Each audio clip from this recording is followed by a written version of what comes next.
Starting off spooky season.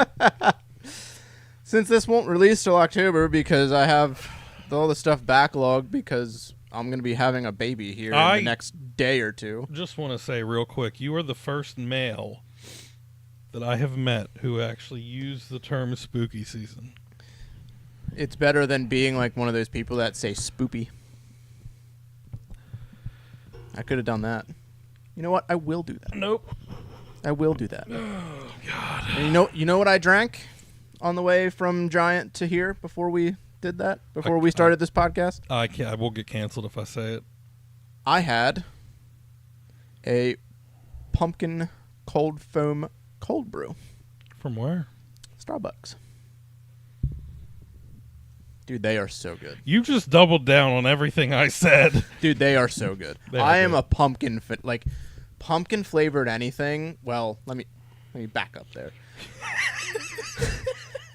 Because there are certain pumpkin flavors that shouldn't belong in anything. Like the pumpkin flavored, like the yogurt covered pretzels, like the white chocolate, but they do it pumpkin flavored. That shouldn't be a thing. What? That sounds disgusting. But like, you give me pumpkin pie, you give me pumpkin pancakes, pumpkin cold foam coffee. Sounds disgusting or is disgusting? It's probably like that fake pumpkin taste. Probably or is? I don't know. I never had them. Exactly. You need to try it before you just like write it off. God, I feel like. But yeah, it sounds really horrible. That cold brew is fucking. It's working on you, huh? Banging at your back door. It's not doing that. It's like I can feel it in my veins. I'm just gonna forewarn y'all. I'm gonna have like this little like whistle or like lisp tonight because I cracked a tooth. So that doesn't sound any different than any other night. Fuck off.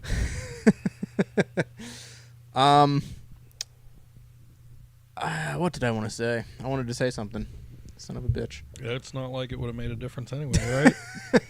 True. Dude, I've been playing the Devil May Cry series again, like revisiting it. And there are some games that have aged beautifully, and then there are some that have kind of aged like milk. And I feel... Cheese? Hi, Christy. I feel like the Devil May Cry series is not the best now. Like, the new one's good, but like Devil May Cry 1, like, it's good for the most part, but there are camera angles where you're just like... One? Like the first one. Devil May Cry. Just pointing it out. Well, there's DMC Devil May Cry, and then there's just Devil May Cry as the series. Specifically, the first one in the series, Andy, Devil May Cry 1, is... It's good for the most part, but there's camera angles that are just like, this is really bad. And the voice acting is... It's bad in the bad way. It's not bad in like a laughable, like... Hey, you, what are you doing like today? At the very end, Dante's holding Trish, and she's like dead, and he has like this tear running down, and he says the line, I should have been the one to fill your dark soul with light. And the way he says it, his like voice cracks and everything. Dude, it's so good. It's so good. It's just been the one to fill your dark soul with light. It's so bad. Like the voice actor just butchered that, and it was just a corny line too.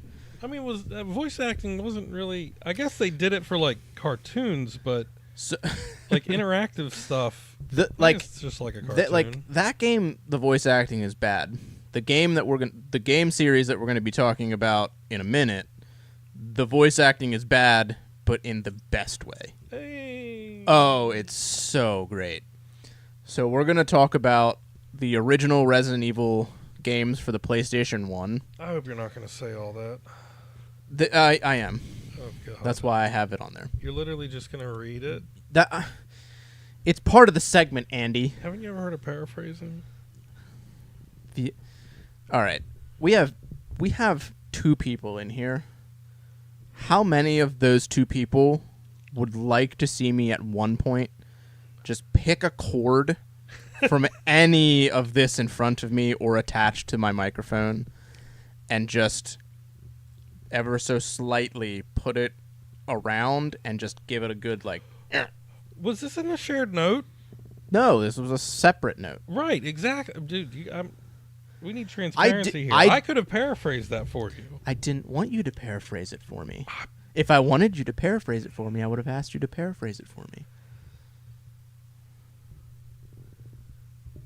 You derail me. I have good ideas. Way, way too much. You were never on the rails to begin with. You were the fucking embodiment of the crazy train, my boy. Oh, no. Oh, no. You are Zakk Wylde himself picking the riff for Crazy Train. Yes, I agree with that. The helm of the Crazy Train. With the spiral guitar and everything. You are Eddie from Stranger Things, but on the top... Nope. The head car on the Crazy Train... Cut off denim jacket. Nothing to do with Stranger Things. If you tell me that you don't like Stranger Things, you can leave right now. I don't watch it. Why? I don't see a need to. It does not tickle my fancy.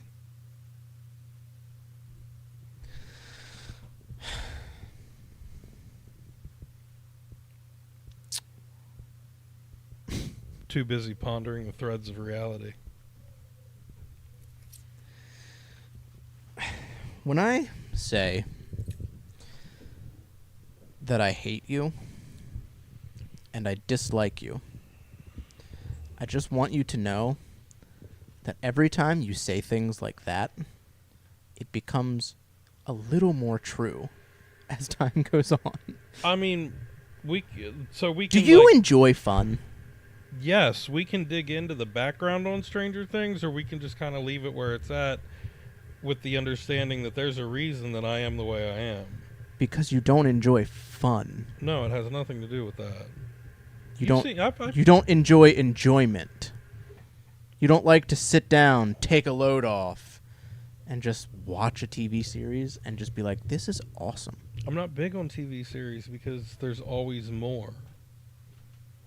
You would rather just sit in a chair, scroll through Instagram Reels, Facebook Reels, and read a science journal.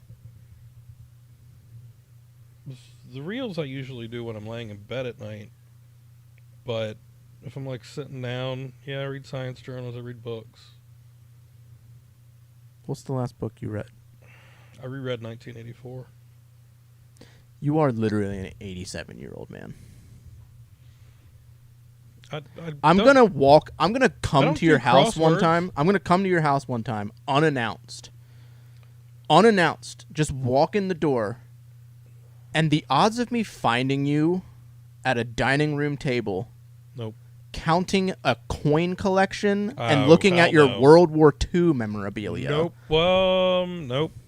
No coin collection. Never. No dining room table either. But I would love it if you would just show up. Then I'd actually have a visitor for once.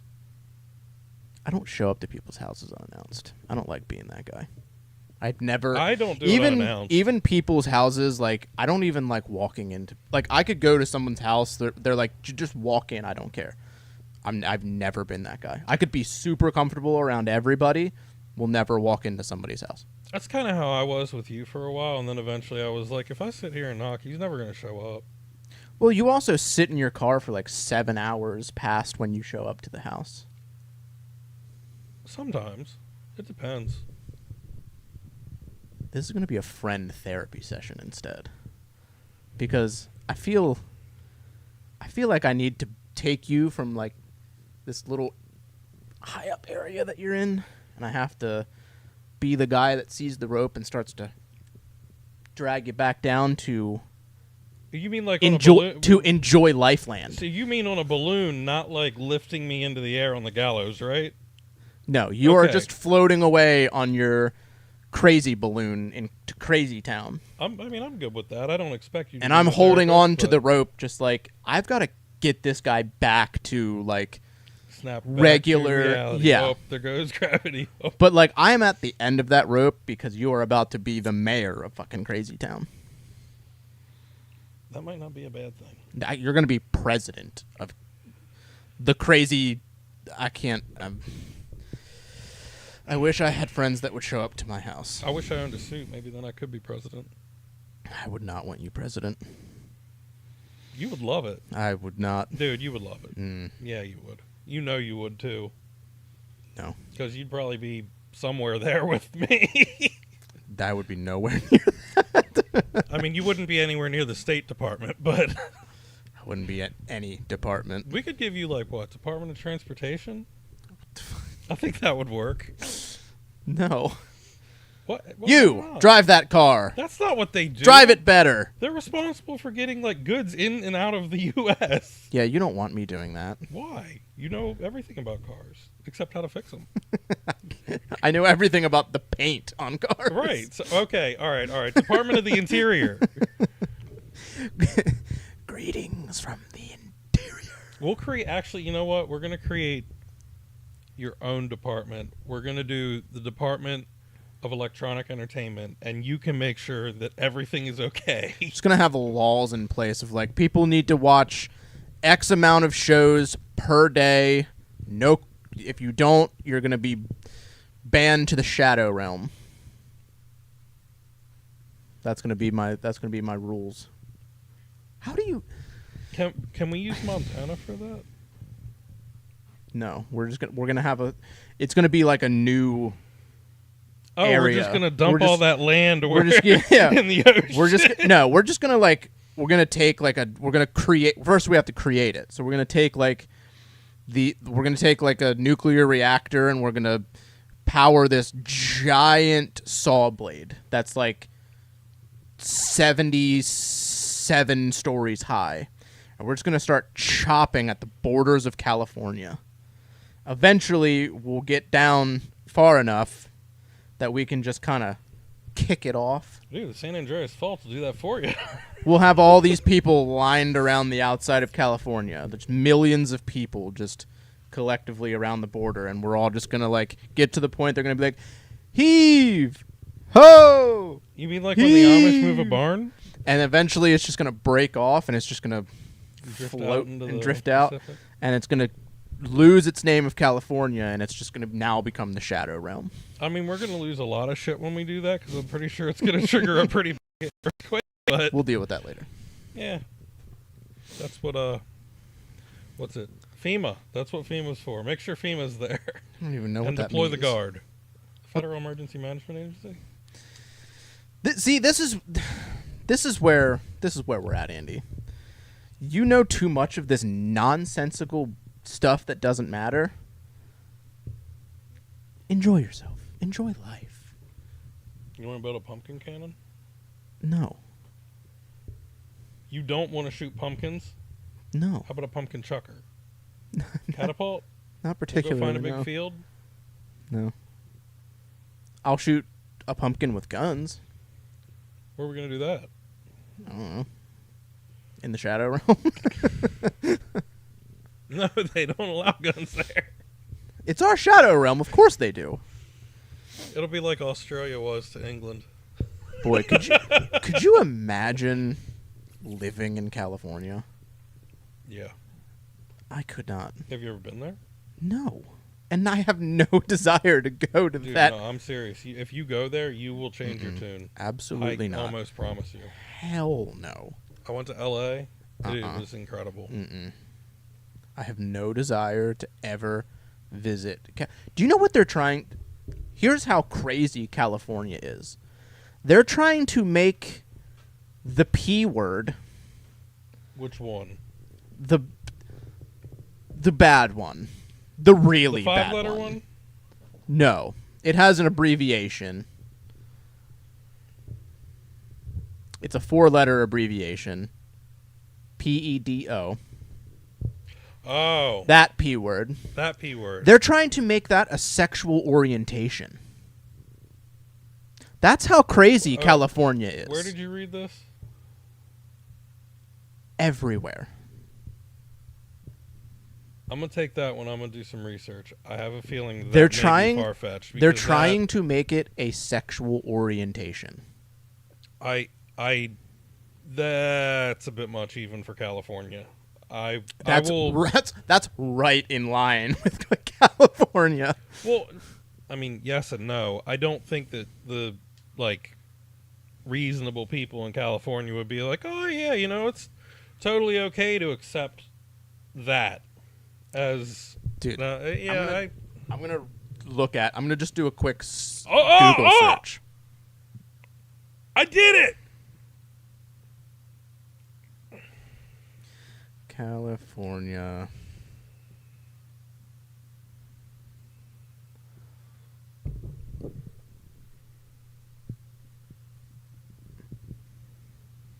California love.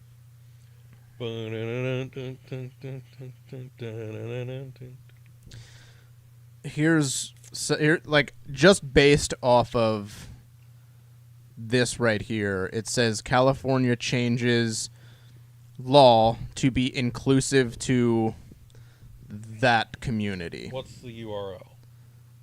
Stein and Marcus Law. I mean, first glance, legit. I am seriously concerned if that's the case, because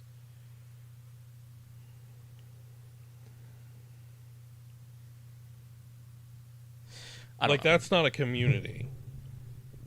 No, it should never be a community. It's a group of people. It's sure, a very large. Apparently, it's a very large. Well, yeah, group it's of also people. not okay. No, not at all. Dude, you want to talk about being on the subject of horror? I literally, I've been watching crazy, predator hunters on YouTube, and Here we go. these hackers that hack into scammers and stuff, and they lure the people in. Oh, they're crazy. How am I crazy? The one hacker was on a podcast. They went onto the internet, just typed in chat room. First thing that came up, they just clicked it, created a profile, and went into the chat room and said hi. And they created the profile as a very low-aged minor. And it was like a swarm of bees, I'm sure. In under a minute, they had so many messages that they couldn't keep up with it. Hey, that's a problem. That's a really big problem. Well, yeah, I mean, yeah. Yeah. Big problem. Yeah. The problem, well, I think the other problem is it's not new. We just have a John Wayne Gacy. But here's the thing. But it's more available.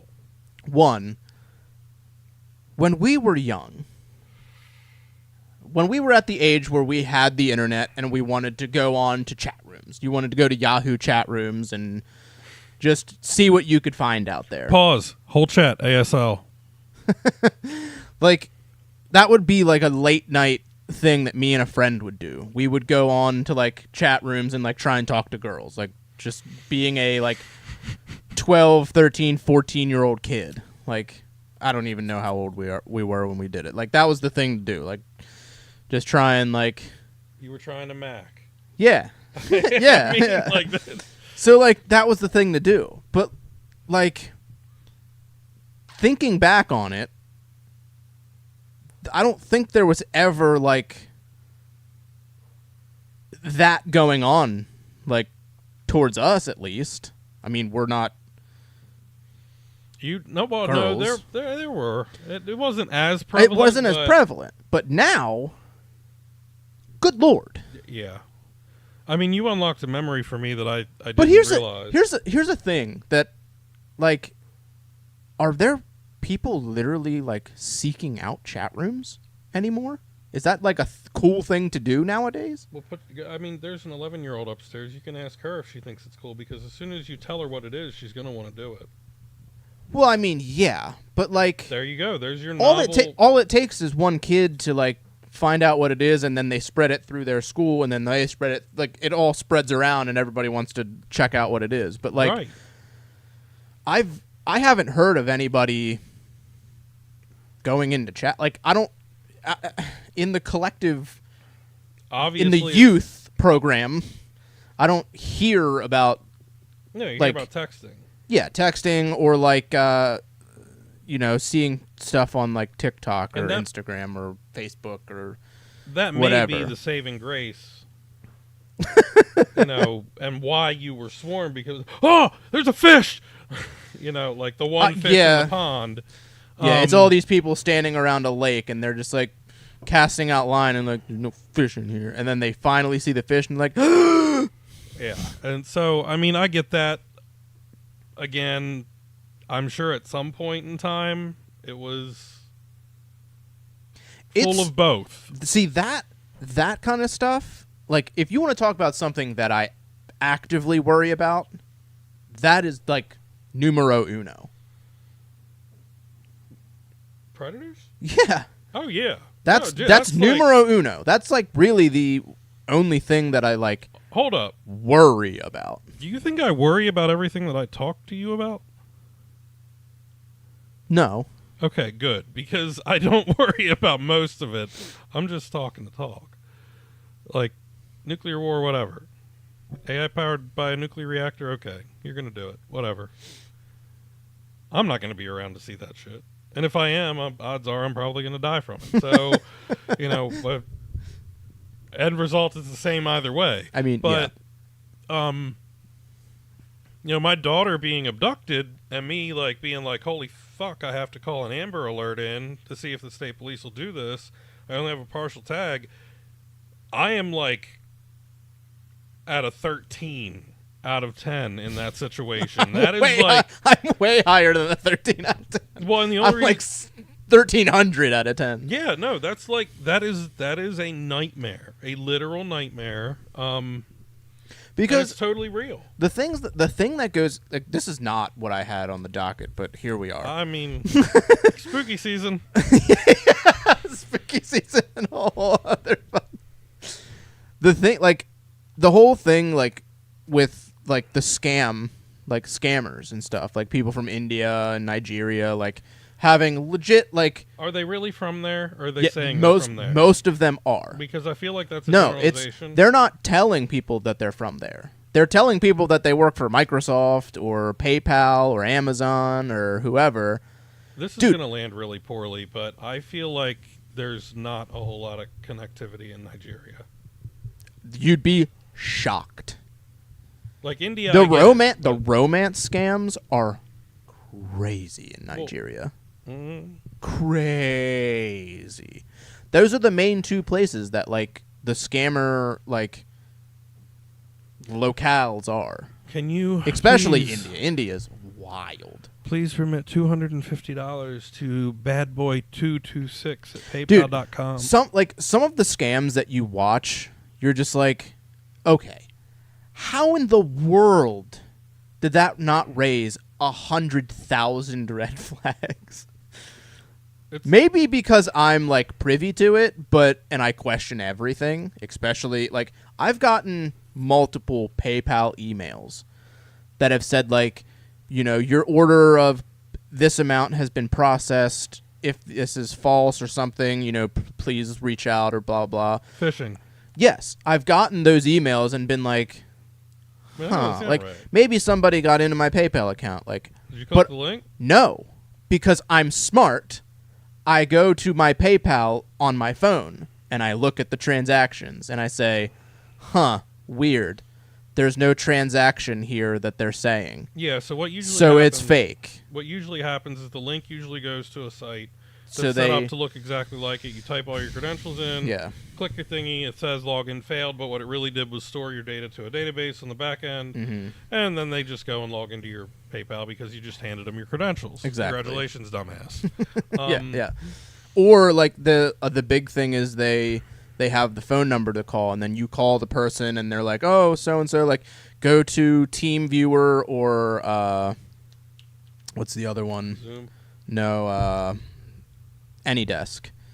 AnyDesk and TeamViewer or something, and then you hand them the control of your computer, and they just lock you out of it, and then they just take whatever they want. Or they falsify like bank information, and they refund you. Like they refund you like $250, but they add an extra zero, so they give you back 20, like, or they add 2 zeros because it'd be 250.00.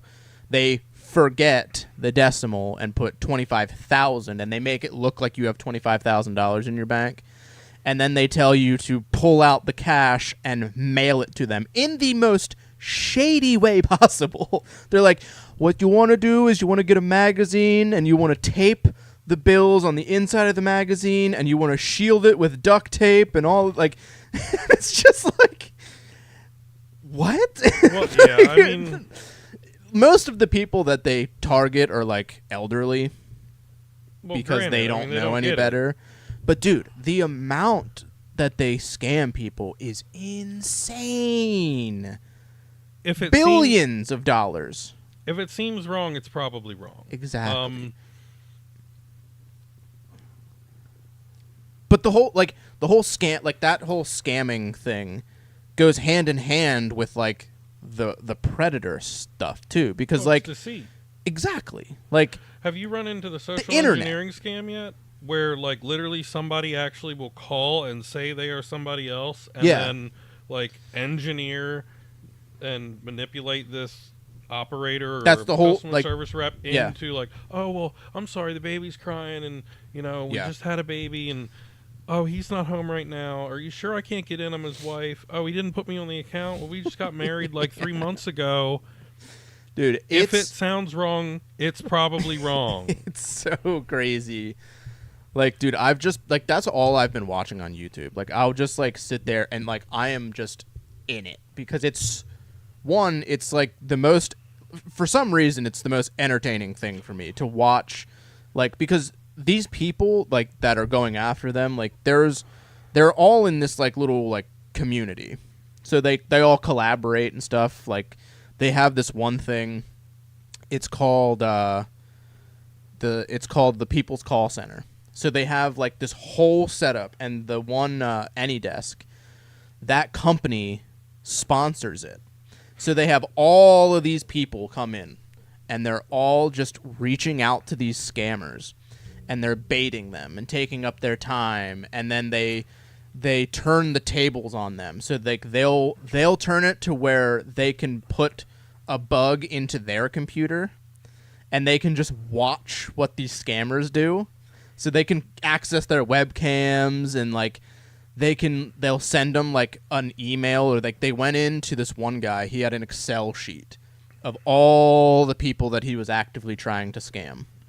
They went in, changed the code for his Google. He had like a thing with Google where he ran a script, and it would send out emails to everybody in that contact list. They went in, changed his script to send out those emails. The emails they changed to be the scammer's real name, where they were located, and a picture of the scammer. So they just went through it went out to all his contacts. So everybody that he was actively scamming got this email that was just like, oh, hey, this is insert Indian name here. I'm located at this address in India, and I'm actively trying to scam you. Here's a picture of me. Dude, they get so wild with it. It's so entertaining. But they'll reach out to, like, they'll catch them in the act. So, like, they'll listen in on phone calls. We're still talking about scamming, right? Yeah, they'll listen in on phone calls. Oh, that's Yes, yeah, the people that are like in the call centers and stuff. a big boss like the owner of the Yeah, call like center? they'll have like these huge operations like in a business building, and they have like a bunch of people. Like they'll have cameras in the rooms, and the hackers will get into the cameras, and you can see like the whole operation going on in real time. Well, I mean, let's talk about the real problem here. Al Gore was like, "Oh, we should have the World Wide Web," and nobody said, "Oh, we should have the Worldwide Law Book to make sure nobody fucks around." So, like they'll catch them in the phone calls with the. Catch them in the act. Yes, they'll catch them in the act. So they'll be on the phone, like, actively trying to scam somebody. They'll disconnect the call. They will reach out to the person and be like, hey, this person that you're talking to, they're trying to get all of your money. We're not asking for anything. We're making you aware of it. Blah, blah, blah, blah, blah. And, like, some people, like, I can see where some people will be like, what? I'd be skeptical as shit. Exactly. But... Like, how do you know who I was on the phone with? They're not asking for any information. They're like, yeah, we've been spying on these people for a while. We're trying to get them shut down. And here's the crazy part. These people will reach out to, like, law enforcement, and, like, the law enforcement will reach out to the country's law enforcement and try and get them, like, raided and shut down. Oh, I'm sure they don't care. Some of the time, like, it does. Other times, they're just like, yeah, just nothing, can't do anything about it. Or they're on the payroll. Well, yeah, I mean... Dude, it's the most entertaining shit I've ever watched. It's so... Did I tell you about the guy that they lured to the house and they caught... What are you looking at?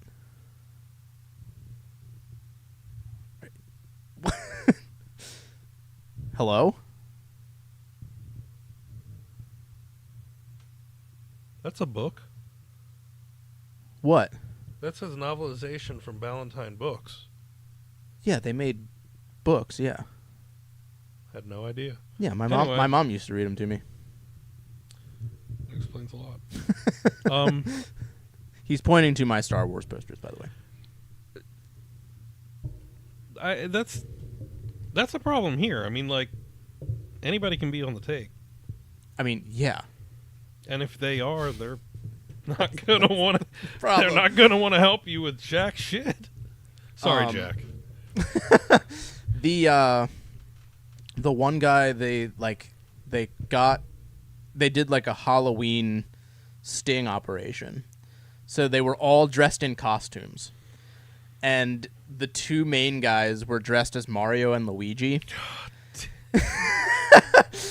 They lured this guy. Like they had the decoy girl. Hey, Luigi. They were talking to the guy. They lured him in, and he wanted to take a bath when he got there. So he went in and he got butt naked, got in the bath, and the dude that ran the bath made it insanely hot. So you see the guy like take a step in the bath, and he's just like, "Oh!" Like he's shocked at how hot it is, and he's like running the cold water, trying to like cool it down. Hey, and Mario. They're in this other room, tucked, just losing their mind because they're just like, Jesus Christ, like this is the most insane thing. So the guy eventually like is fully in the bath, and he's just taking a bath, and then they decide, okay, now is the time where we run in and let this guy know, like, you're screwed. Give him a bada bing with a pipe. The dude runs in dressed as Luigi, and he's like, God. Mamma Mia!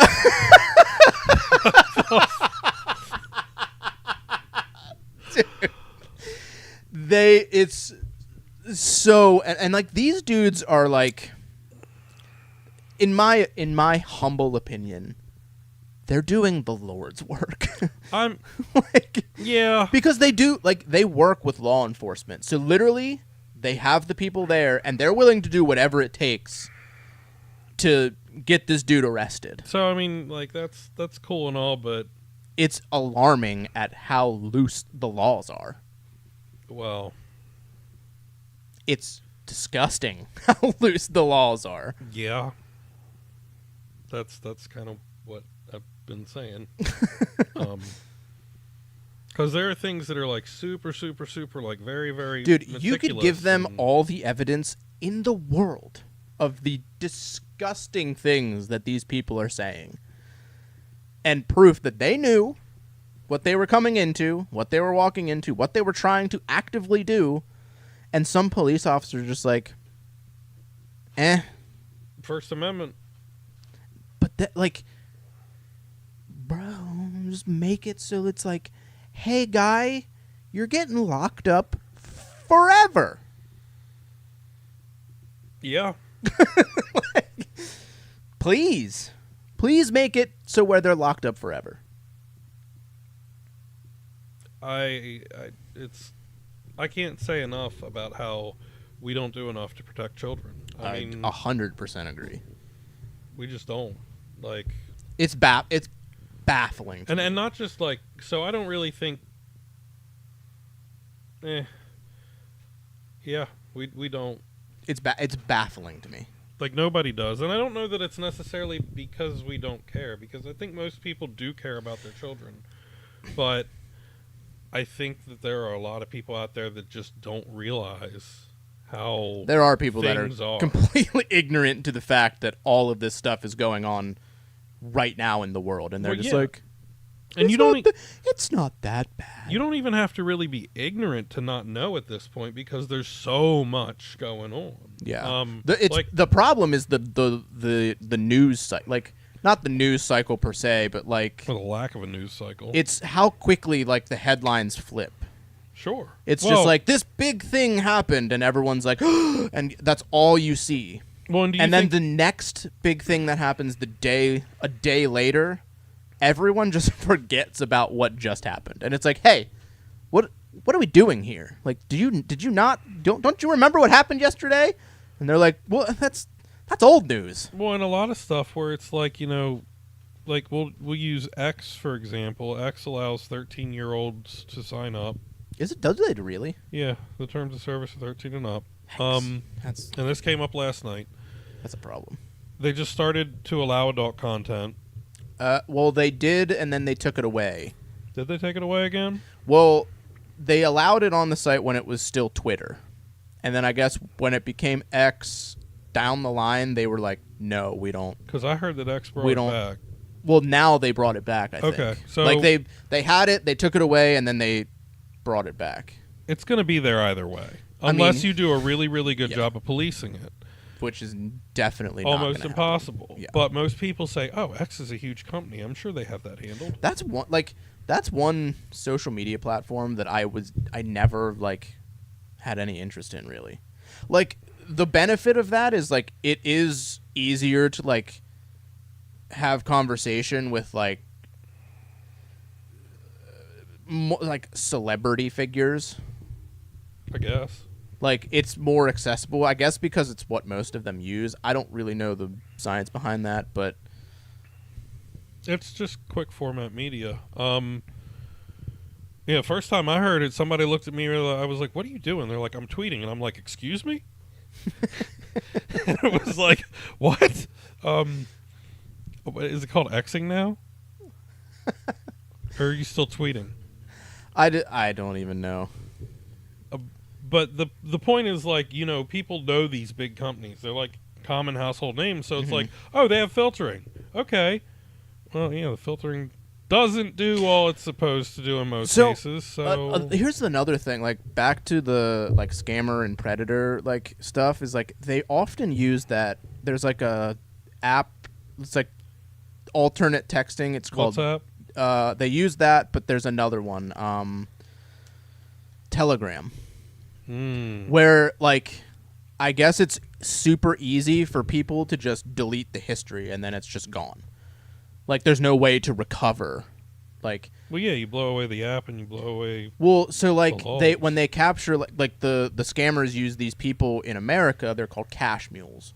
So they're the ones that go pick up the cash that these people want to ship.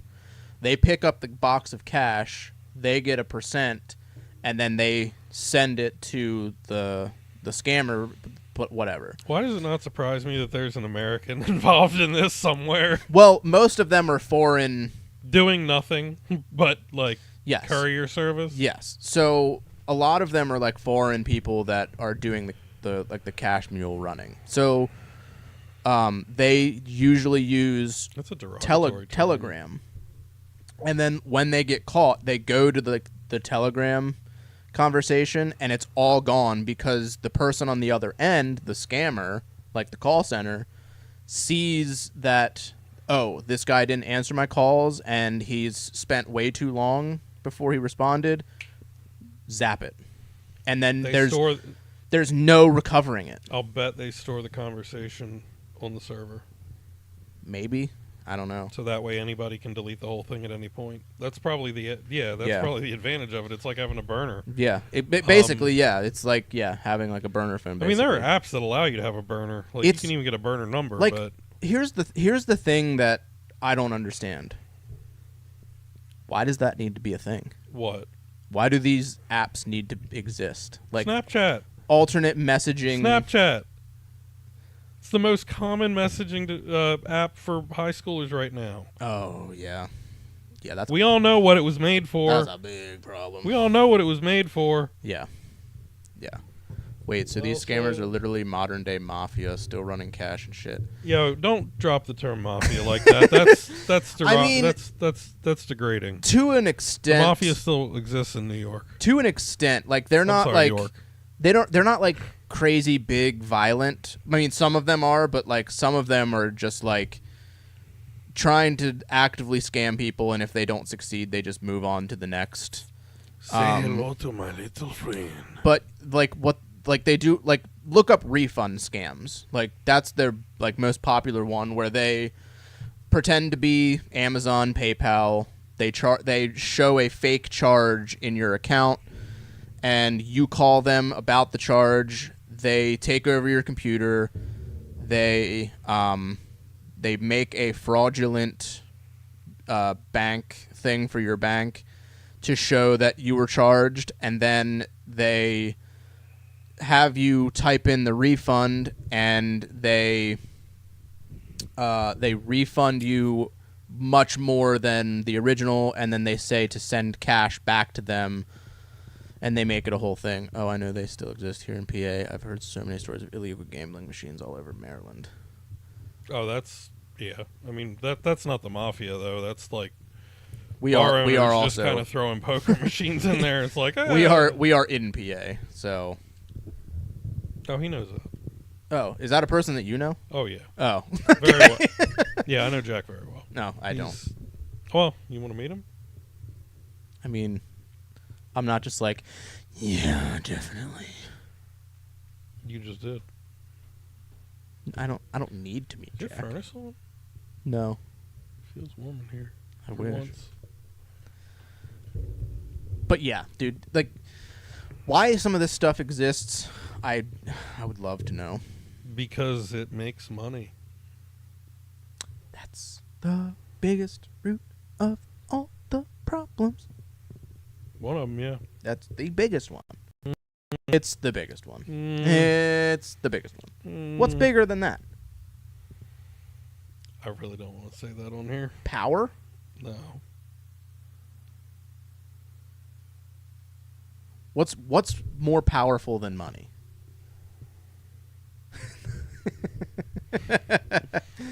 Hey, that might be. That one is, like pretty powerful, but I think back to what there's been the most conflict about for the longest time, and it's like since the dawn of time. I mean, because, religion. Really? Dude, there were, what, it was either 8 or 13 crusades for the Holy Land. We're where not Christianity fought Islam. How did we get to crusades here? But because that's what I'm saying. Foundationally, you go back in time. You have all those wars that were fought over who got the Holy Land, where Jesus supposedly did his bidding and died on the cross. Modern day Gaza, Israel, is that area. That's what they are fighting over. They hate each other, and how did we get to that? No, we were talking about the root cause of all evil, which is why I was like, hey, I don't want to say religion is the root cause of all evil, but I mean, that's how we got to modern day, but it's not the root of all of the problems that are going on. Why all these things exist. What? No, not these things, but that's what I'm saying. Like, oh, I thought you meant the like reason just problems in the reason world. that we have all these issues and the reason, like, it's all driven by money. Because, like, if there's an app on your phone that's just like, click here if you want this, and it's just plain as day, and people are like, why is this an app? And they're just like, it's making us crazy money, we're not shutting it down. Like, insert bad thing here, click this, and it's the easiest way to do said evil thing. And people are just like, people that want to do that are just like, download. It's $5, download. $10, download. And it's making billions of dollars, and everybody in the world is just like, how does this exist? And they're just like, I don't know, not going anywhere, making us a killing. Yeah. That's the problem. Sometimes you have to set money aside and put the morals and beliefs above that and be like, hey, these people are using this very wrongly, and it's causing a lot of problems for a lot of people. We should probably get rid of that, huh? And everybody as a collective has to be like, yeah, 100%. And then the powers that be have to be like, yeah, it's gone. But that doesn't happen because everybody wants the easy money. For the longest time, passive income. Doing the right thing, I mean, makes you feel good, but... And it's about being, like, if you're the power to be, and I'm the person that made said evil thing, and you're like, hey, man, like, we're going to have to shut you down. And I'm like, do you, though? Here's a blank check. What do you want? And it can be any number. 6 figures, 7 figures, 8 figures. Have at it. Go ahead. Most likely the power that be is like, okay, you're not going to have to go anywhere. Sorry. Maybe just lay low for a little bit. Make it seem like I did something. Yeah, I mean... That's, like, am I wrong? That's money. Well, money event at some point became power. Exactly. Yeah. They go hand in hand. Oh, absolutely. Yeah. That's the problem. It's a problem. Absolutely.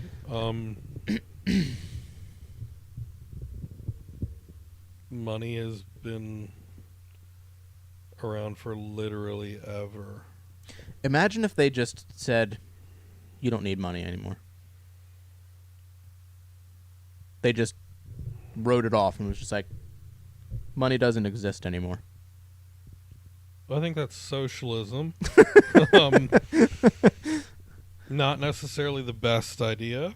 We've seen it fail a few What do you times. think the world would be if people were just like, money doesn't exist?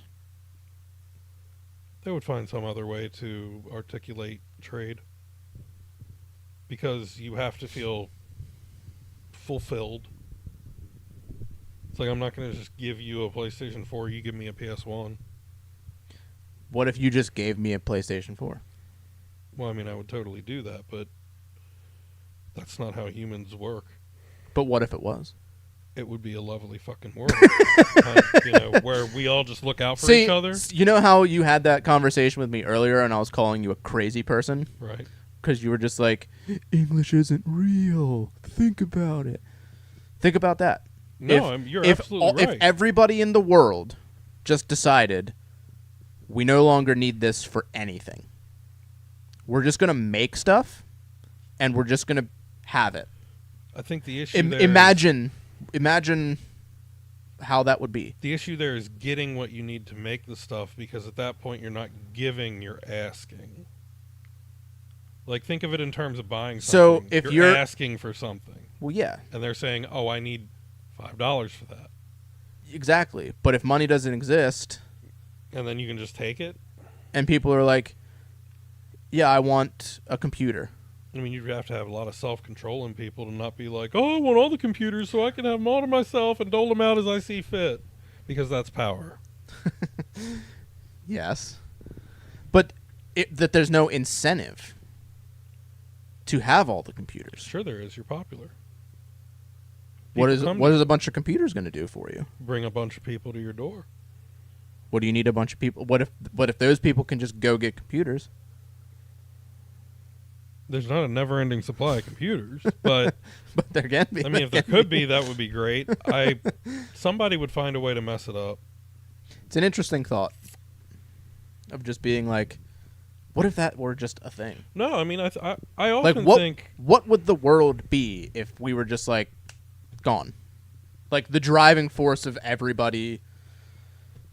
Basically the driving force of everybody's misery and anxiety and depression and this and that, if it was just taken and just you didn't have to, if that was a thing that you didn't have to worry about anymore. so. I'm going to contextualize this in a very interesting way.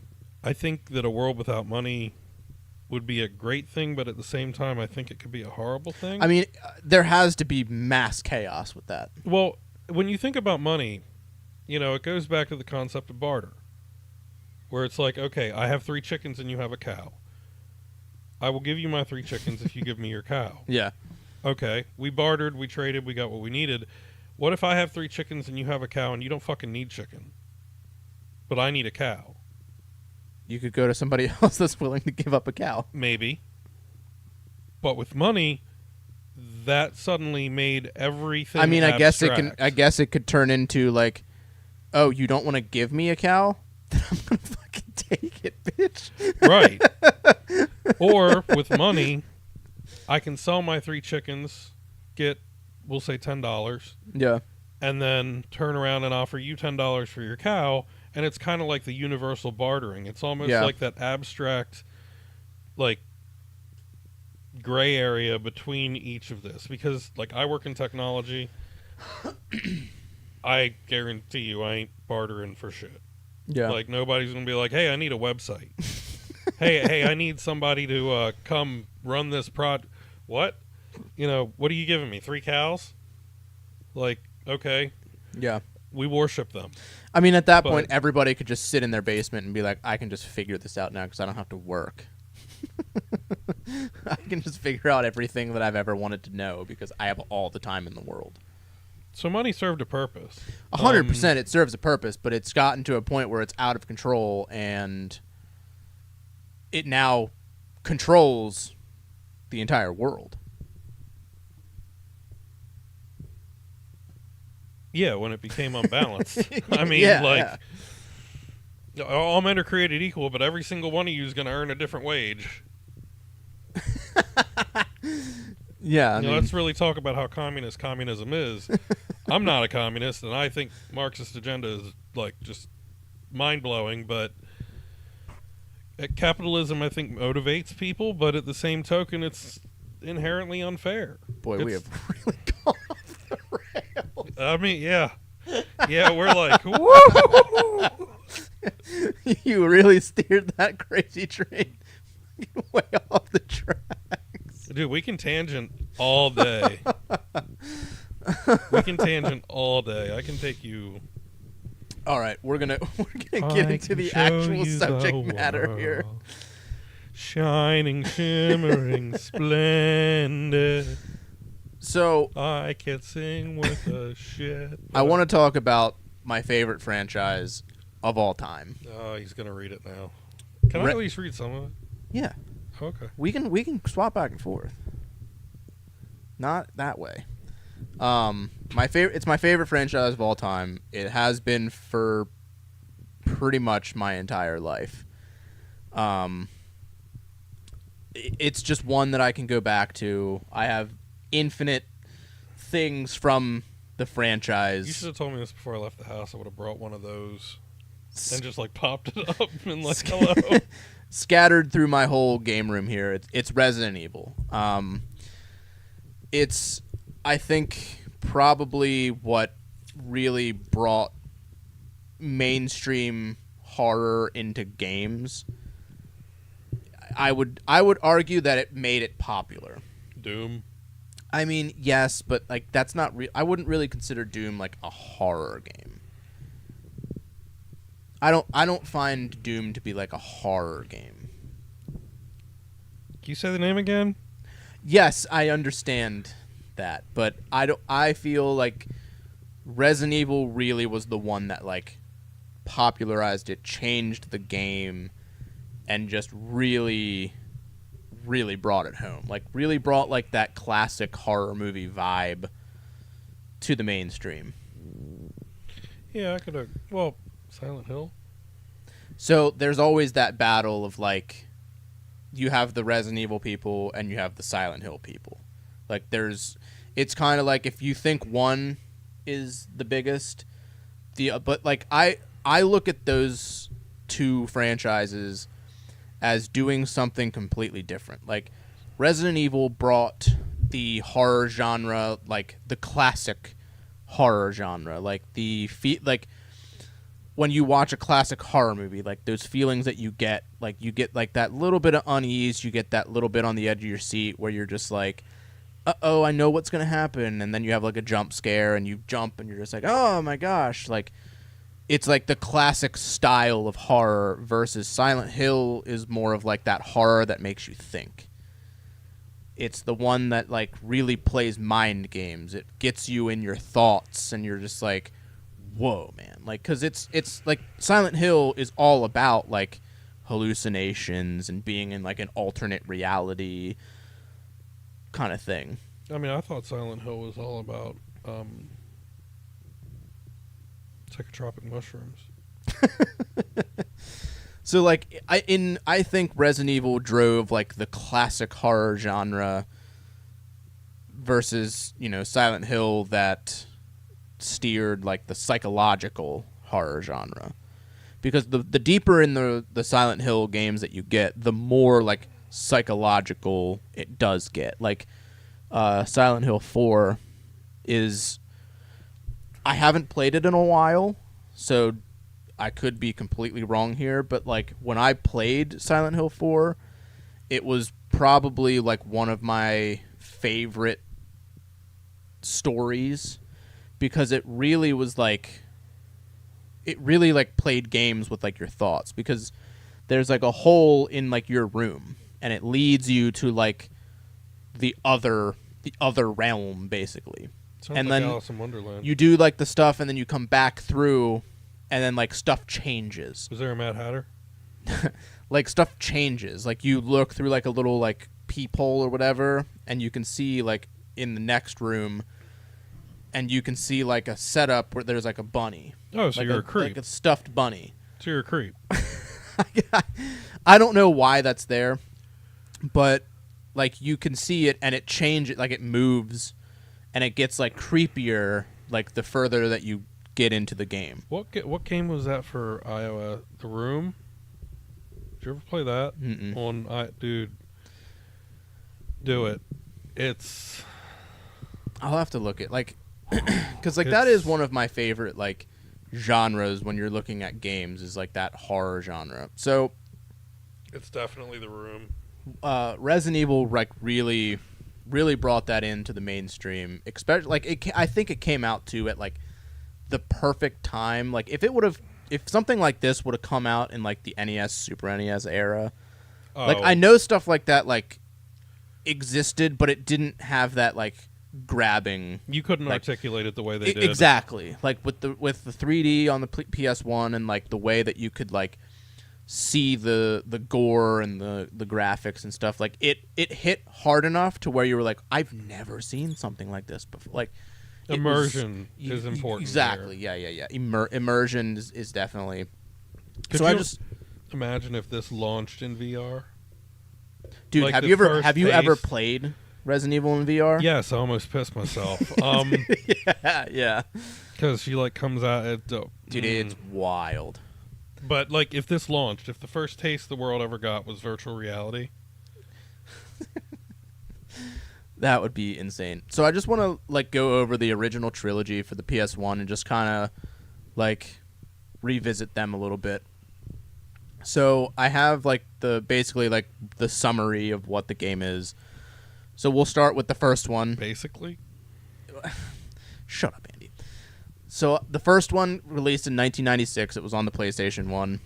The summary of it is on July 24th, 1998, when a series of bizarre murders occur on the outskirts of the fictional Midwestern town of Raccoon City, the Raccoon City Police Department STARS team are assigned to investigate. After contact with Bravo team is lost, Alpha team is sent to investigate their disappearance.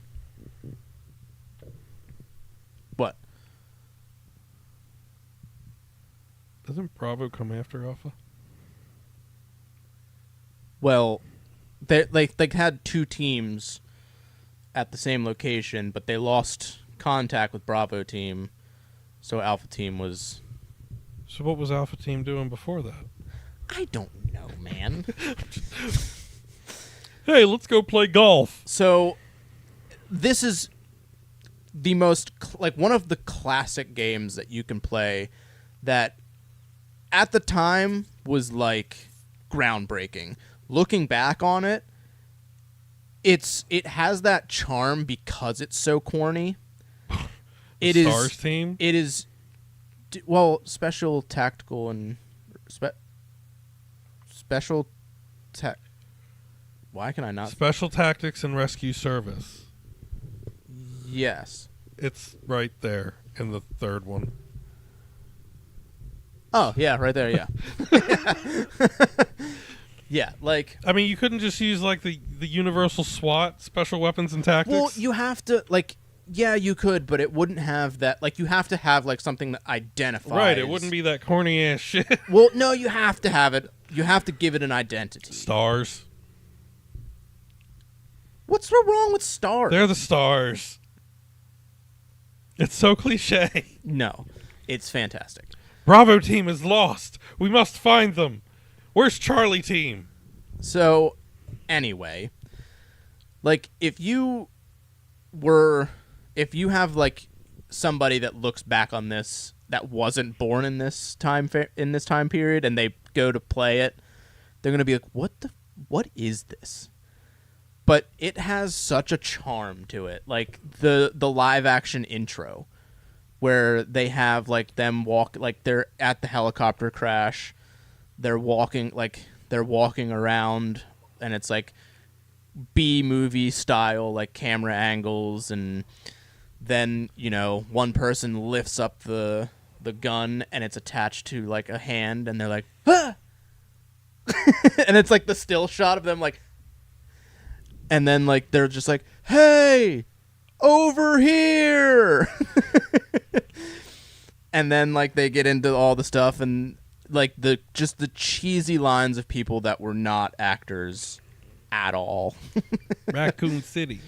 And it's just something that every time I see it, I have to laugh, but I love it.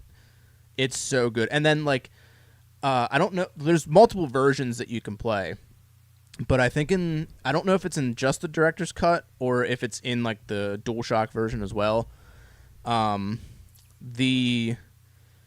After that little live action scene, you get the introduction of the characters, which is even better because it's just I just showed everybody you need to cut that. It's just it's the typical Chris Redfield, and it's just this guy, and he has a cigarette in his mouth, and he's Mr. Cool, and then it cuts Barry Burton, and he's just the gun expert, so he has this giant Colt python, and he's just yeah, I'm cool. And then it's Wesker, who's supposed to be the even cooler guy, so he's got the slick back hair with the sunglasses, and he's just yeah, I'm cool.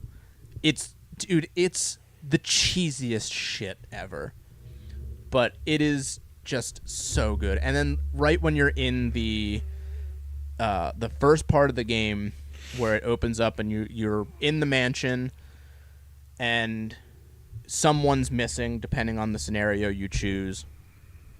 And hey, real quick, pause. Speaking of mansion, I'm going to a haunted house this weekend. You want to go? no, You sure? I'm gonna be having a baby. I mean, Diddy gave me the keys. Oh my God. Of course. Go on. So you get into the mansion, and either Jill or Chris say like, so and so's missing, and it's just the cheesiest voice acting of all time. The best moment would have been if somebody would have turned around and been like, "No shit." Dude, it's the level of charm and just like nostalgia that is in this game but here's the thing about like this style of game is it truly is a timeless game because it's all about exploration. Like that is the key to the Resident Evil franchise is exploration. What if somebody remade it and undid all the cliche stuff and made it like now? Well, like you would have the stuff where somebody would turn and be like, "No shit." Well, they did remake it for the GameCube, which is fantastic. Yeah, but did they adapt it to 2024? No. And I don't think like I would like to see a remake, like a modern remake of it, but they can't do that stupid shit to it. Like, oh, that would be so great if they were just like, "God." I hate you so much. I would hate the game. I'd be like, "What is this Gen Z shit?" Gen Alpha. Gen Alpha. Well, it takes place in the 90s, so like you couldn't adapt it. You could change that. No, you can't. You just can't. So here's they tried that in Child's Play, and it worked out very poorly. Here's my pitch. Let's make a Resident Evil 0. It's already a thing. What? Resident Evil 0 is a thing. Oh. I didn't even know about it. Yeah, it takes place right before Bravo Team, right before Bravo Team's helicopter crashes. No, we need to go way back. We need a Resident Evil -1. We're going back to 84, where all these guys learned how to shoot. So, yeah, like it's all exploration. So, it truly like it aged good because it's the most simple concept: run around mansion, look for keys to unlock doors, go revisit area that had locked door, unlock door, get thing behind locked door, go to the next thing, and basically like you navigate it so easily. Like it's the big thing that makes it like what it is like the survival aspect. Is like you have to watch your ammo, you have to save certain things for the boss fights, or else you can't beat the bosses, or you have a rough time beating the boss. What happens if you run out of ammo? Then you can't get past the boss. Why not? Unless you know like how to do like a knife glitch or whatever. Like if you even brought them. Most of the time, you're not even going to have the knife on you when you're fighting the boss. Why? Because it's useless. It just takes up an inventory space. But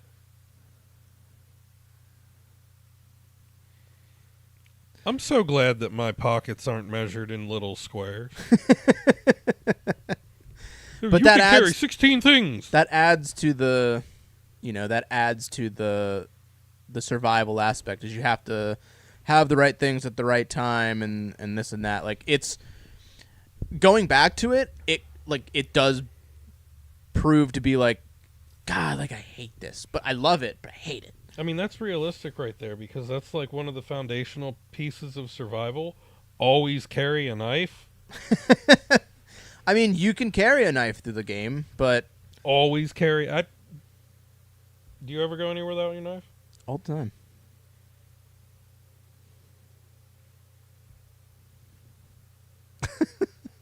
Can you drive a truck? Yeah.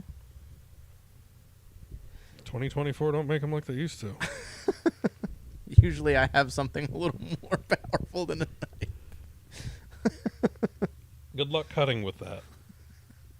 I'm never in positions where I need to cut something. What if you drive up on an accident? What about it? What if you need to get somebody out of a car that's on fire? I'm not a paramedic. or a volunteer firefighter. Well, I guess they're fucked, aren't they? If I see a car on fire, my first thing isn't run towards it. Really? No. Oh. And most of the time when I see a car on fire, it's way past saving anything. Not a truck driver. Just seeing it on the road every single day.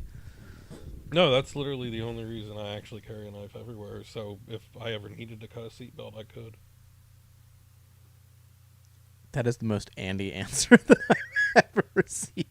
When you're 16 and you encounter a situation where you need to cut a seatbelt and you can't, it sticks with you. I mean, I guess. Anyway, Andy, you can take us into Resident Evil 2. This is my favorite game in the series, hands down. Well, then why don't you take it? Because you said you wanted to read some too. Resident Evil 2 was released in 1998. I'm just going to read this verbatim because I don't know how to paraphrase two sentences. The player controls rookie cop Leon S. Kennedy, not affiliated with John F. Kennedy or Robert F. Kennedy, and college student Claire Redfield, who... Is that his daughter? It's his sister. Big sister? Little sister. Who must escape Raccoon City after its citizens are transformed into zombies by a biological weapon 2 months after the events of the original Resident Evil. That's... You got some of that over there, right? What? The bioweapon? Yes. I have a display that is the TNG virus in a case. It is the coolest Resident Evil item that I have. It is so sick. This is the best Resident Evil to play, hands down. They remade it in 2019. It is perfect. This was the game that cemented Resident Evil as a franchise. Because, like, the first one, yes, but it all matters when you do the sequel. And this was done so well. It took everything that Resident Evil was, amped it up, took it a step up, kept the survival horror intact, and just made it that much more important to the gameplay and to the experience. I have to wonder if, in retrospect, the developers wish they had gone farther forward than 1998 in the original one. Simply because of the 2-month time period that elapsed between 1 and 2. And the fact that 2 was released in 1998, so I'm sure there were some people there like, man, this shit ain't happening. But that's just my weird take on it. Yeah, so 2 months after the original Resident Evil is when the virus escaped into Raccoon City. So it became like this widespread pandemic, basically, where people started to show signs of like becoming a zombie. And it's done so well in Resident Evil 2. Like, I think if they tried to like do the whole like SWAT unit basically of like made it like this big thing trying to take back the city kind of thing, I think it would have like kind of buried the franchise. But the way they made it, like, you're the rookie cop Leon and it's your first day on the job, you go to a gas station, that's when you meet up, like you wander into the gas station, you see this dude who is a zombie, then you meet Claire, you two like link up because you realize something is going on. You go into the city. Claire's looking for Chris during this time because he was a member of STARS, located in Raccoon City. And Leon is a member of the RPD, Raccoon Police Department. It's not RCPD? No. So, it's like the perfect storm of like whoever wrote it just knew like this is what they had to do to make it stand out. You had to get away from being the team investigating to being like regular people out in the city, because then you drift apart. And they made it 2 scenarios, so you could play as Leon.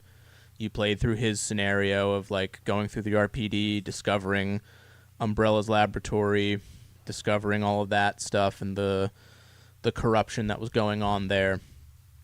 And you play through Claire's scenario, which is kind of like the same thing as Leon's, but you explore like there's little like differences, and she gets access to areas that Leon doesn't. So like you get to see like a little bit more of like the city or these rooms in the RPD that you don't get to see with Leon. So like they made it good enough to where like you felt like you were having like a separate playthrough with Claire, and then they had the other the B scenarios where you could play and like objects were in other different locations, so you weren't like, oh, the heart key's here and the valve handle's here. Like they swapped locations of items, so it was like kind of a new experience. Well, and I think it was 13 years later that we found out that bath salts were the real version of the a T virus. weapon. Yeah, it's just Yeah. somebody's eating a dude's face in Florida. But like the enemies that you encounter in Resident Evil 2, like when you encounter Brad, not Brad. Well, you can. No, that's in 3. Wait, Oh God, I think it's in 2. wires have crossed. Is it in 2? The wires have Well, crossed. no. You can encounter. Maybe that's in 3. Wires have definitely crossed. I think it might be in 3. But like Tyrant, like William Birkin and Sherry Birkin and Annette Birkin, like the Birkin family being the creators of the T virus, and then you have the team that was sent by Umbrella to take the virus so that they could do what they did. And William Birkin didn't want that to happen. He injected himself with the virus, turned into Tyrant. But like you get to see him keep his like little bit of humanity, because like when he sees his daughter, like he recognizes that it's his daughter. Like the virus is fully taken over. He's transformed into like this giant monster, but he sees her and knows like that's my daughter. Don't attack, basically. So here's the question then: if you retain that degree of humanity, do you still retain rights? I mean, I don't know. Like, is it wrong of us to dispose of them? I mean, no, because they're just going to murder everything in its path. It's just like, I guess it was him like getting to that point of like in the, I guess, transformation, like that point he still had that humanity. But you like, if that encounter were to happen like in a different time later on, like would that have happened? Probably not. He probably would have just been like, go. I'm just glad you used the T word that you used, because I thought you were going a different direction with that. What? I thought you were going to say transition, and I was about to die. Yeah, it's the best game in the franchise. It's my favorite game of all time, hands down. Dude, no. 100%. The PS... Which one was it for PS4? Was it 4 or 7 or... What? The Resident Evil. Which one? The one that came out for PS4. The first one. That was 7. That was No. epic. Yeah, that was 7. That was epic. I have my qualms with 7. Yeah. But yeah, 2, the remake was phenomenal. You can play either of them and you have a great time. And also in 2 you get the companions for each, like Claire meets Sherry Birkin, and like takes care of her and stuff, helps her out of the shit. Basically, she meets up with Annette Birkin, and Annette is to the point where she knows she's doomed, so she like tells Sherry to go with Claire. But at first, it's like this battle because it's Annette's daughter, so of course she's like, you know, who do you think you are? She's my daughter. But it gets to the point where it's like, okay, like I know my fate. Just please take care of her. And then Leon meets Ada, the little spy, who is there to steal a sample of the T-virus for a foreign person. I don't think you find out who that is. I mean, it had to be China. There's so much involved in Resident Evil 2. The story is much more expansive. Expansive? Yeah. Yeah, expansive. It's perfect. If you, for some reason, you haven't played Resident Evil 2, please play Resident Evil 2. Would you say that Claire took stock in the Birkins? I'm just gonna do this by myself from now on. What? That's a reasonable question. She wanted to help them. Resident Evil 3. I think this might be my least favorite in the franchise. Well, my least favorite for the original PlayStation. That's a very hot take because this is a lot of people's favorite. And I wouldn't say it's my least favorite because it's bad. It's my least favorite because I have the least amount of time in this game. So what, like 348 hours? No, way less than that. So this came out a year after Resident Evil 2. So this came out in 1999. The summary here is on September 28th, 1998, 24 hours prior to the events of Resident Evil 2, former STARS member Jill Valentine attempts to escape from Raccoon City. Jill encounters 3 servicing members of the Umbrella Biohazard Countermeasure Service, Carlos, Mikhail, and Nikolai. The player must control former elite agent Jill Valentine as she escapes from Raccoon City, which has been overrun by zombies. The game uses the same engine as its predecessors and features 3D models over pre-rendered backgrounds with fixed camera angles like the ones prior. And this one introduced like choices, so you can choose. You know, mostly it's when you meet up with Nemesis. It's like, do you stay and fight or do you run? And those choices will impact later moments in the game. So if they remade this today... They did. No, like today. I don't even like where you're going with this already. Would the choices be fuck them up or bitch out? I hate you so much. I'm just asking. I hate you so much. Just... So this isn't like... It's not technically a sequel because it happens during the timeline of Resident Evil 2. It's just happening in a different section of the city. So basically there's a point where the both of those stories cross. Like they're kind of in the same area, but they're not aware of each other. The remake for this is... It's not great. It's okay, but it's not great. It's not Resident Evil 2 remake. This kind of felt like when it got remade and it came out and I played it, they took a lot of it out. Like took a lot of the game out. They like trimmed back on the content and it was really short. Like really, really short. I like the direction that they went, like with Nemesis, like his design. I like all of the UBCS guys, Nikolai, Mikhail, and Carlos. I like those characters.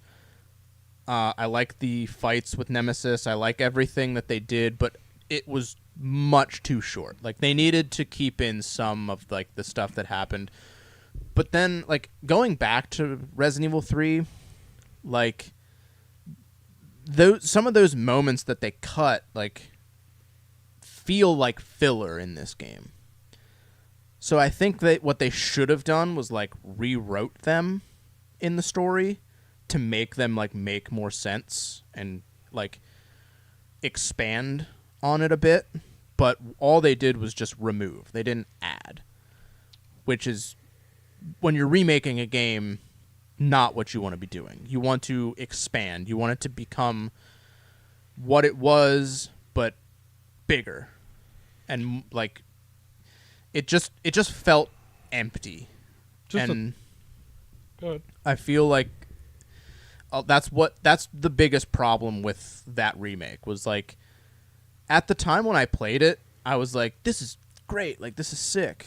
And then like as I replayed it, I was like, man, this is like just really empty. I think you were also, what, 9?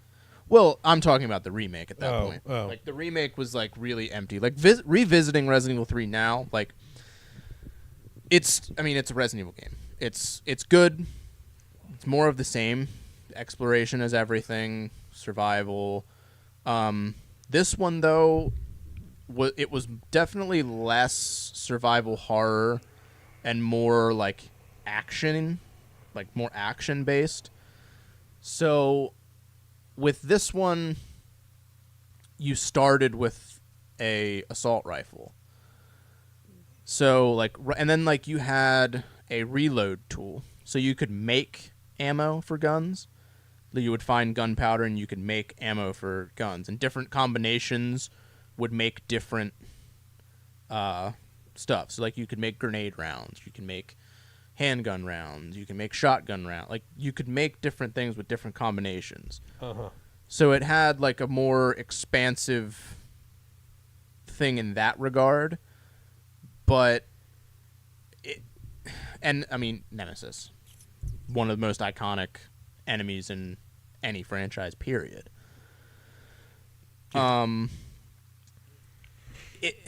This one, I don't know. It just doesn't resonate as hard with me. The beginning of the game does, because as a kid, like I didn't really play this to beat it. I played it just because it was Resident Evil. So like Jill, Brad Vickers, one of the most iconic parts for me was when Nemesis just grabs Brad like by the head and just tentacle through the skull. That's like, it used to be the background on my phone. Yeah, that's a dream of mine. Just to get Nemesis tentacles straight through your face. Yeah. I had nightmares about that. Really? Oh yeah. Yeah, like this is the one that I have the least amount of time in. But again, it's a game that you can go back to today and still play and have fun and enjoy it. Isn't the 28th Saturday? Yes. We're gonna like celebrate RE3 Day? God, I wish. I will be if I'm in the hospital. Because I have it on my ROG Ally, so I'll just be playing the original Resident Evil trilogy again. Just wait until I show up to the hospital. I'm like, hey, surprise! You'll be like, oh shit, dude. If I had a laptop, I would 100% like stream from the hospital. You don't have a laptop?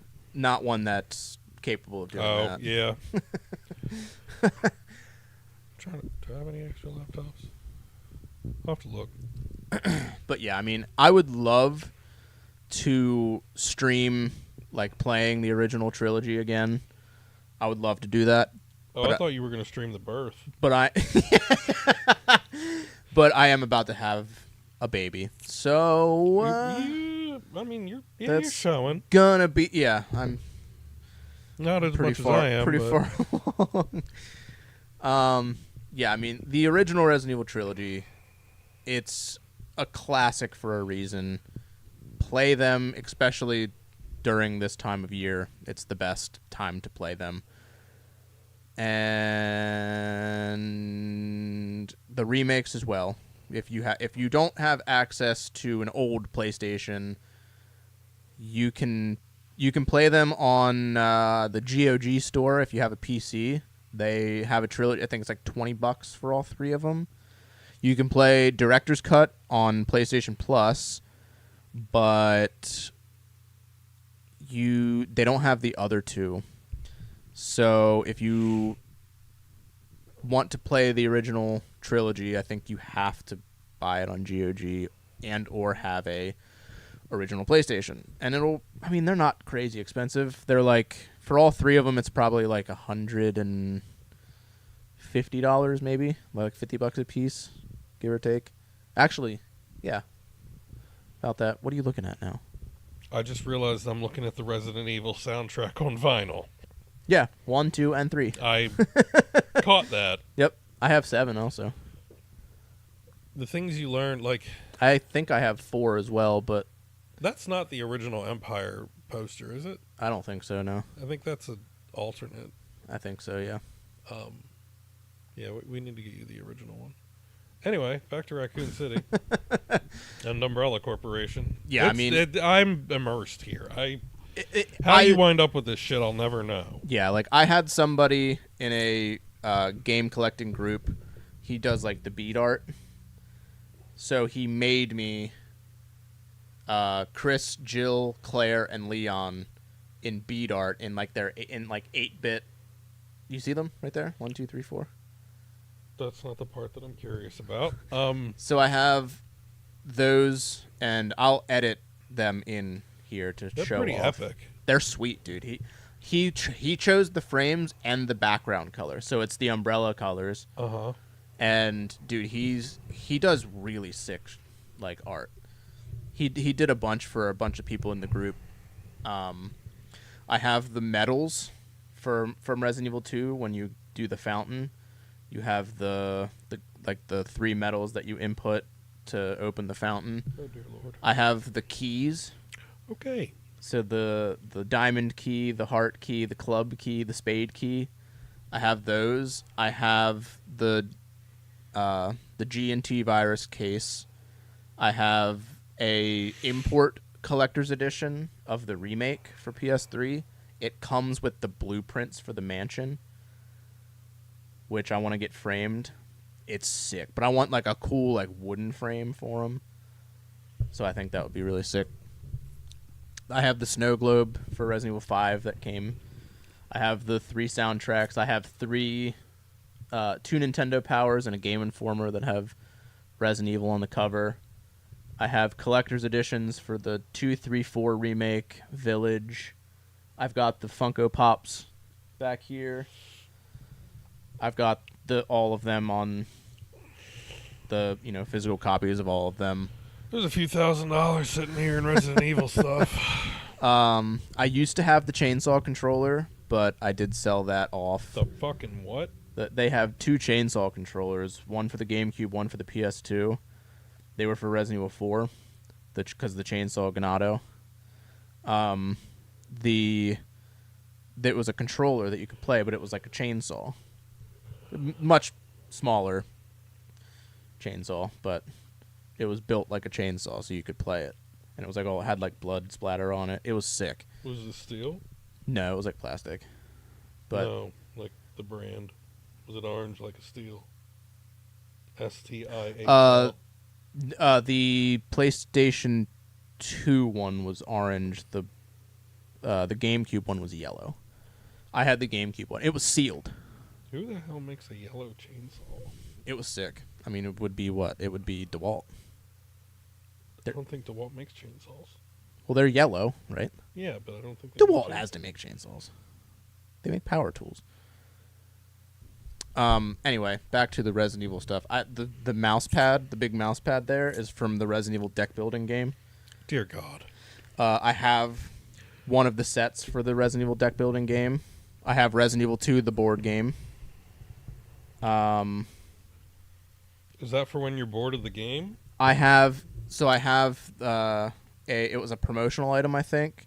It's a brown sack, like the one that the chainsaw guy wears over his head. Right. And it just says it has Resident Evil 4 over it. I got it from the game collecting group that I'm in. I think we need to get... What else do I have? I have the toys back here.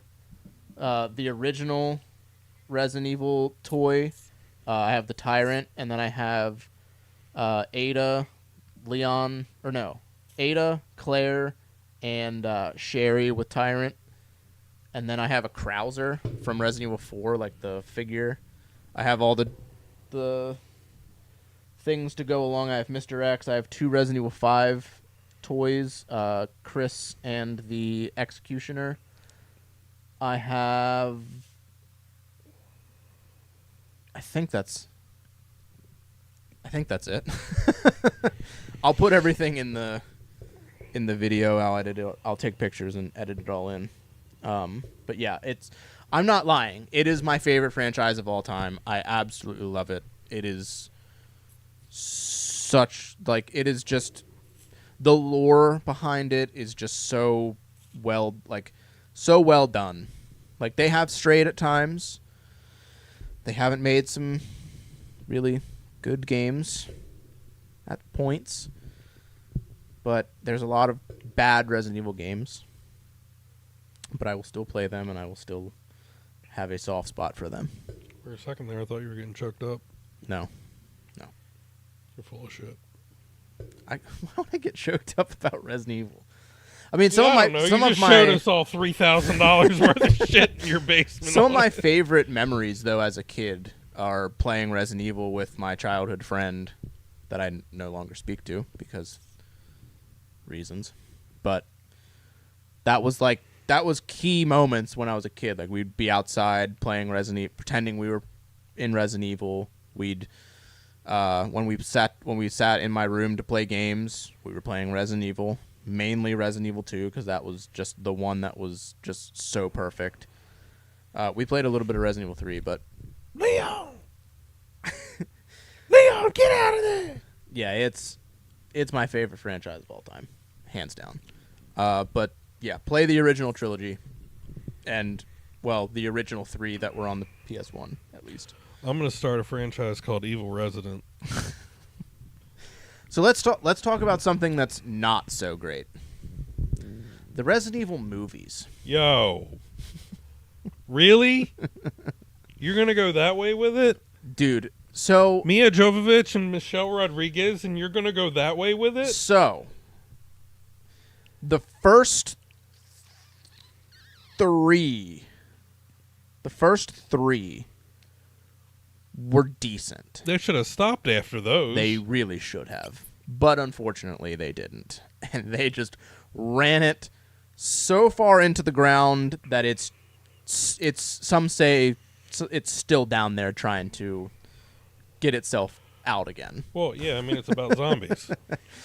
So the movies strayed very far away from the games.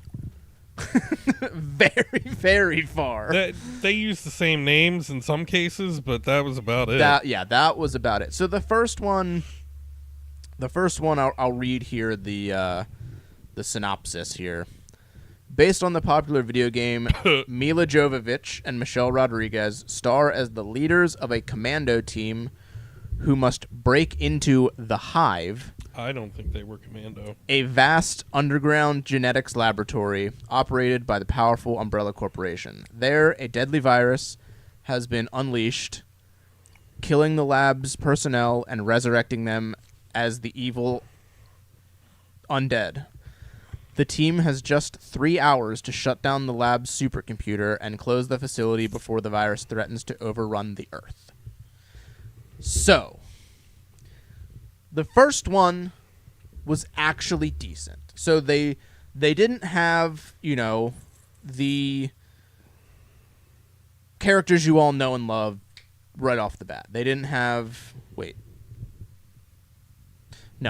They didn't have Chris, Leon, Jill, Claire. They didn't have any of them. It was Mila Jovovich played Alice, who was their own character.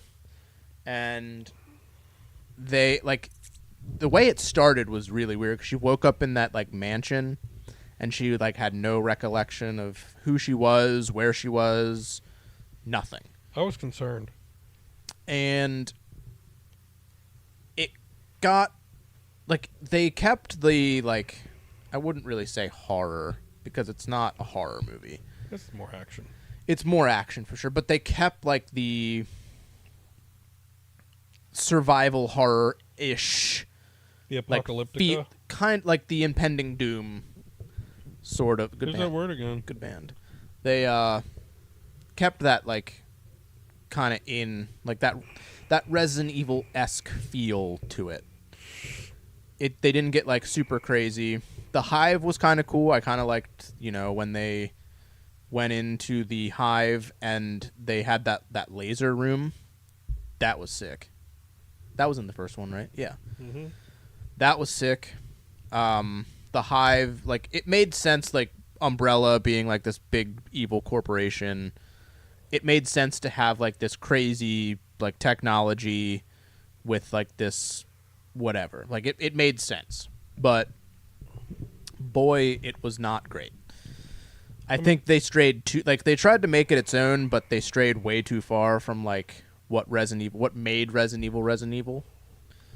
And they just kind of were off to a mediocre start. They just used the name for hype. Yeah, like I can watch the first one and like enjoy it for what it is.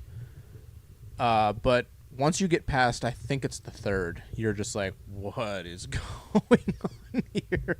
Yeah, I mean, I don't know. I wish they would have called Umbrella Moderna. It was a good movie. Like I as soon as I accepted that it wasn't going to be Resident Evil the way I knew it, Yeah, I was like, that, okay, yeah, this like is that cool. was the thing, because like I didn't have I didn't have a problem with them like straying from the formula and making it its own thing and like creating a character that expanded like the universe.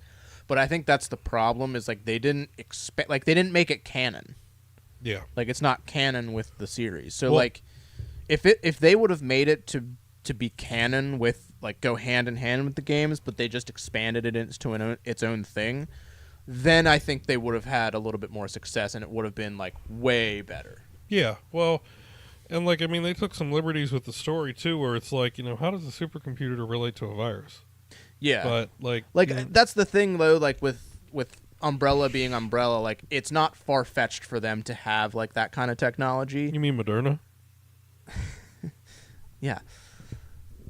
But again, like they just kind of fell flat in their execution of like, I think seeing it for the first time and not knowing what was to come after made it a little better, but now that I know like everything about all the other movies, it's like it does make it a little like rougher to watch. So in the grand scheme, I don't think you can come out with a movie at that point about a franchise and not follow the franchise. Well, here's the thing too, is they were when they made Resident Evil 2, George Romero had a script for the movie, for a Resident Evil movie, because in look at my copy of Resident Evil 2 behind you. What? Grab Where? my up there by Zelda. Huh? But By Ocarina of Time this? up there. Yeah. Let me see that. Does it have the thing on the front? Like something about the movie? in the movies. Yes. Yeah. Or other great prizes. So they advertised like and they do have a trailer. I think it's kind of hard to find now. They had like a trailer that showed a small clip from like part of like what could have been the movie, and it looked sweet. Like they had Jill with her beret on and stuff, and they had Chris in his vest and everything, but they ended up, something happened, I don't know what, but they just never made the movie.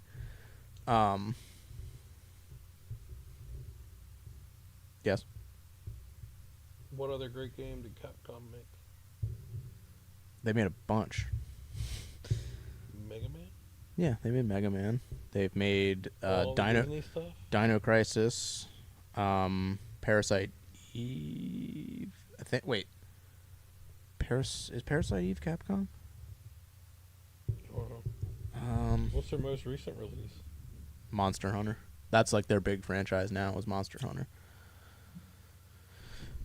Capcom's done a lot of great. They've done some fighters too. I think Street Fighter. It's rated M for mature. That's 17 plus. None of us listen to that shit. Definitely not.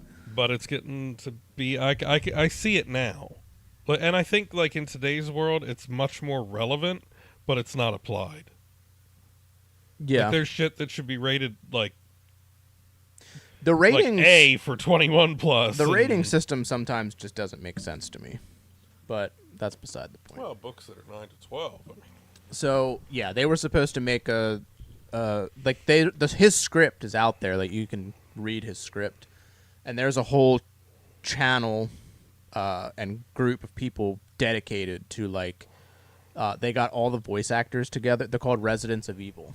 They have they got all the voice actors. They've tracked them down because like they're not credited in the game. Like their name, like some of them are known, but like some of their names were not even mentioned. So they had to track them down, and they got all of them together again, and stuff like that. Like they're doing great work for like the actual like Resident Evil fan base. Like they've done a lot of cool shit. So the second Resident Evil movie, Andy, you can go ahead and read that one. This one was Apocalypse, I think. Me. Go ahead. Second movie, a deadly virus from a secret Umbrella Corporation laboratory underneath Raccoon City is exposed to the world.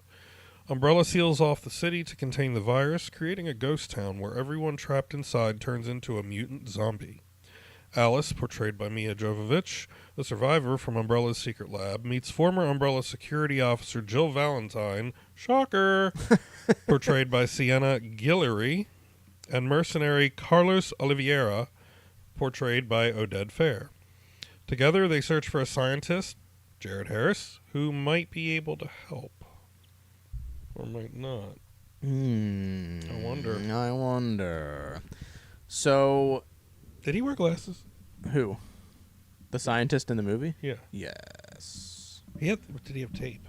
No. He should have had tape. And so this one wasn't bad. Like this one was kind of where I was with the first one. Like it wasn't great. The person that played Jill,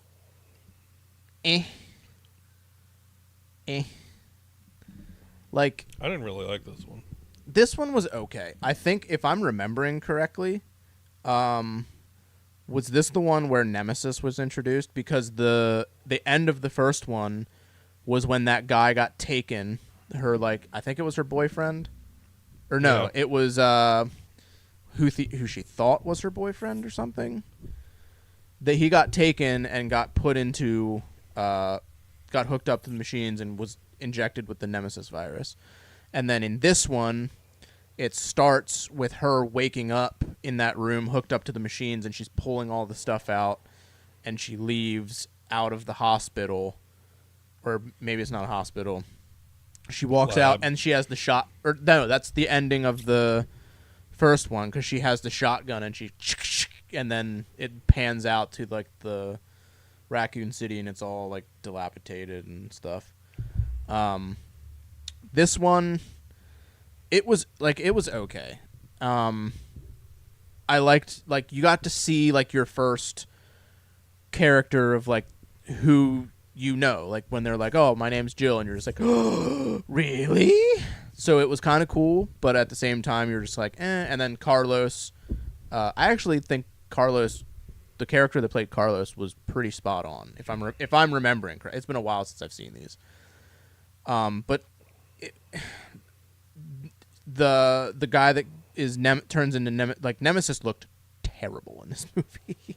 He was just in like latex basically, carrying he had like the weapons like the rocket launcher and stuff. My favorite part, I think it's in this one, where I think it's before Nemesis comes for Jill because she's the STARS member. The guy named LJ, surprising enough. That's the third one. No, he's in that. He's in the second one. Is he? Because when he walks into the building, everybody points their guns at him. He's like, Oh, whoa, yeah. whoa, whoa, whoa, whoa. And it's played by Mike Epps. Yeah. He's just like, whoa, whoa, whoa, whoa, whoa. That's exactly what you would do. And then he pulls up his shirt and he has like golden like deagles. And he's like, motherfucker, please. My shit's custom. And I think on his way, it might be in this one, but it might be in the next one. Checks out. When he's driving and he hits the zombie and he's like, GTA, motherfucker. Totally checks out. The amount Right of in line times with you. me and my friend would say that, dude, it was hilarious. My buddy hit somebody and said that. But yeah, this one kind of stayed like right around where like the atmosphere and everything was kind of in line with one. It didn't go super crazy yet, but it kind of showed signs where it's like, we might be getting a little far-fetched here. Nemesis looked terrible, and he looked like he was like 4 feet tall. I think he was. It was a joke, because like when you see Nemesis, he's this big towering creature, but then you see him in there and he's just like, he looks like a guy in a suit. Yeah, I mean, they should have cast Big Show for that. Yeah, they should have had like big guy done up like well, but it literally just looks like a guy in a very uncomfortable suit I think they ran out of money. walking in latex. They probably ran out of money. Probably. I'm not going to spend a ton of time on these because they are really not my favorite. Garbage! So- Oh my god, you got more? We've got the third one. So, captured by the Umbrella Corp, You can just Alice scroll down all the way. receives genetic alteration that leaves her with superhuman abilities. Hiding out in the Nevada desert, she joins forces with former cohorts Carlos, LJ, as well as new survivors Claire. Claire. What does that say? Kmart? Does that say Kmart? Yep. Kmart. Kmart! Nurse Betty, You can ship your pants. who is Ashanti, to eradicate the virus that threatens to turn every human on Earth into a zombie. This one is when they started getting like Mad Max, basically. Like, they were in the desert. They had cars that were like rigged up with like all this metal and stuff, and it was just like, all right, what? And like she had those dual like curved boomerang machete looking things, and she was all like decked out, and she had like the, you know, like they said, the powers like Wesker, and it was just like, okay, what's going on here? Well, I don't think Mad Max was a thing yet when this came out, was it? Mad Max was a Mel Gibson movie. The original one. Yeah, that was done in what, the 80s? That was the 90s, I think. Was it the 90s? Late 80s or 90s. Yeah, it was well before this. But 'Cause this like, was like the reissue 2000s. of Mad Max. With Tom Hardy. Yeah, I would almost bet you somebody was watching this shit and was like, hey, I remember that. We should do that again.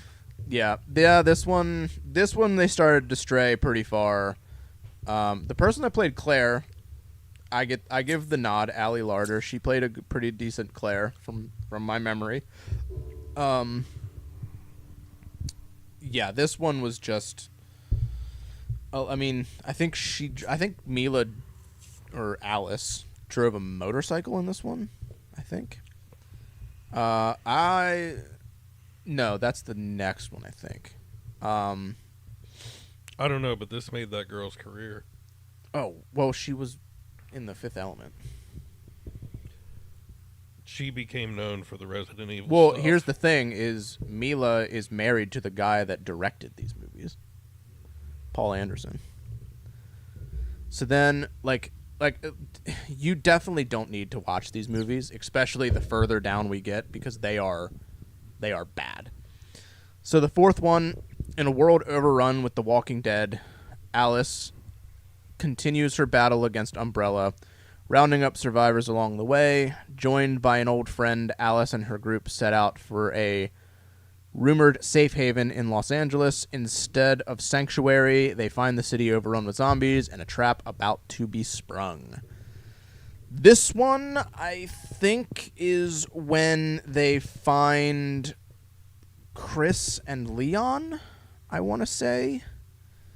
Or maybe that's the third one. I can't. They all kind of blend together because they're basically the same movie. I think they started to kind of lean on the fan service with especially with the monsters and the creatures and stuff. And this one was just bad. They really started tanking around this one. I don't remember this one at all, if I'm being completely honest. But there's a reason for that. The fifth one, as Umbrella Corp's deadly T-virus continues to turn the world's population into legions of flesh-eating zombies. Notice how they're getting more creative with their summaries here to try and lure you in. Alice, the human race's last hope, awakes deep within Umbrella's secret operations facility. The further she delves into the complex, the more of her mysterious past is unveiled. Her global hunt for those responsible for the outbreak leads to a mind-blowing revelation. Aided by friends, old and new, Alice fights to escape from a world on the edge of oblivion. This is the one, I think, where she finds Chris and Leon and stuff. The guy that plays Leon was atrocious. Atrocious. An insult, basically. This one was just terrible. Wait, let me get. Did you just pass judgment on the appearance of another gentleman? Dude, if you look at Leon and look at this character, you're just like, what were you doing here? This series has generated 1.2 billion worldwide. That is disgusting. Yeah. That is sick, nasty money. Yeah, because, I mean, the people that weren't Resident Evil fans, like the game and stuff, that had no connection, if I had no connection to the game and I watched these movies, maybe I probably would have enjoyed them a little more, especially as they got, crazier, and, they started showing more of, Alice's backstory and stuff. But, again, yeah, that's a classic image from... I have a Japanese... It's a Japanese... they have these booklets Hentai? that they make from Japan for movies. They're Rice paper? They're yay big. Mm-hmm. And then they have just different scenes and descriptions and stuff. I can't read it because I don't know how to read Japanese, but I saw it at Monster Mania and I was like, that's pretty sick. And then there was a guy there that was making art. He was an artist. Oh, cool. And he did these certain prints where it had different characters. So he did horror movie characters, and he did one with Alice, and I bought it and he was a real cool dude. But this movie sucked. Yeah, I mean, evidently she almost quit in the first one. I don't see. She probably should have, if I'm being honest, but she probably made a bunch of money. The sixth one, this one was borderline unwatchable. I went to the theater to see this one. And, dude, it was so bad. Just read this one. Demons. Me? Read this one for me. Can I read it in a weird accent? If you want. The T-virus, unleashed by the evil Umbrella Corporation, has spread to every corner of the globe, infesting the planet with zombies, demons, and monsters. Alice, Mia Jovovich, a former Umbrella employee turned rogue warrior, joins her friends on a last-chance mission to storm the company's headquarters, located deep underneath what used to be Raccoon City. But the Red Queen, portrayed by Eva Anderson, knows that Alice is coming, and the final battle will determine if the rest of mankind lives or dies. Dude, the amount of action that was in this and the amount of jump cuts during this movie, you couldn't even follow what was going on. Dude, that movie had more action than I'll see in my entire life. It was ridiculous. I was in the theater, and it was just jump cut, jump cut, jump cut, jump cut, jump cut. Person on a motorcycle leaping through the air, jumping off of it, shooting everything upside down, shooting the motorcycle. It explodes. All these zombies explode, and then she does this moonwalk up this building and does 17 backflips, and it's jumping cut. It's 1,000 cameras cutting every which direction. Dude, it was so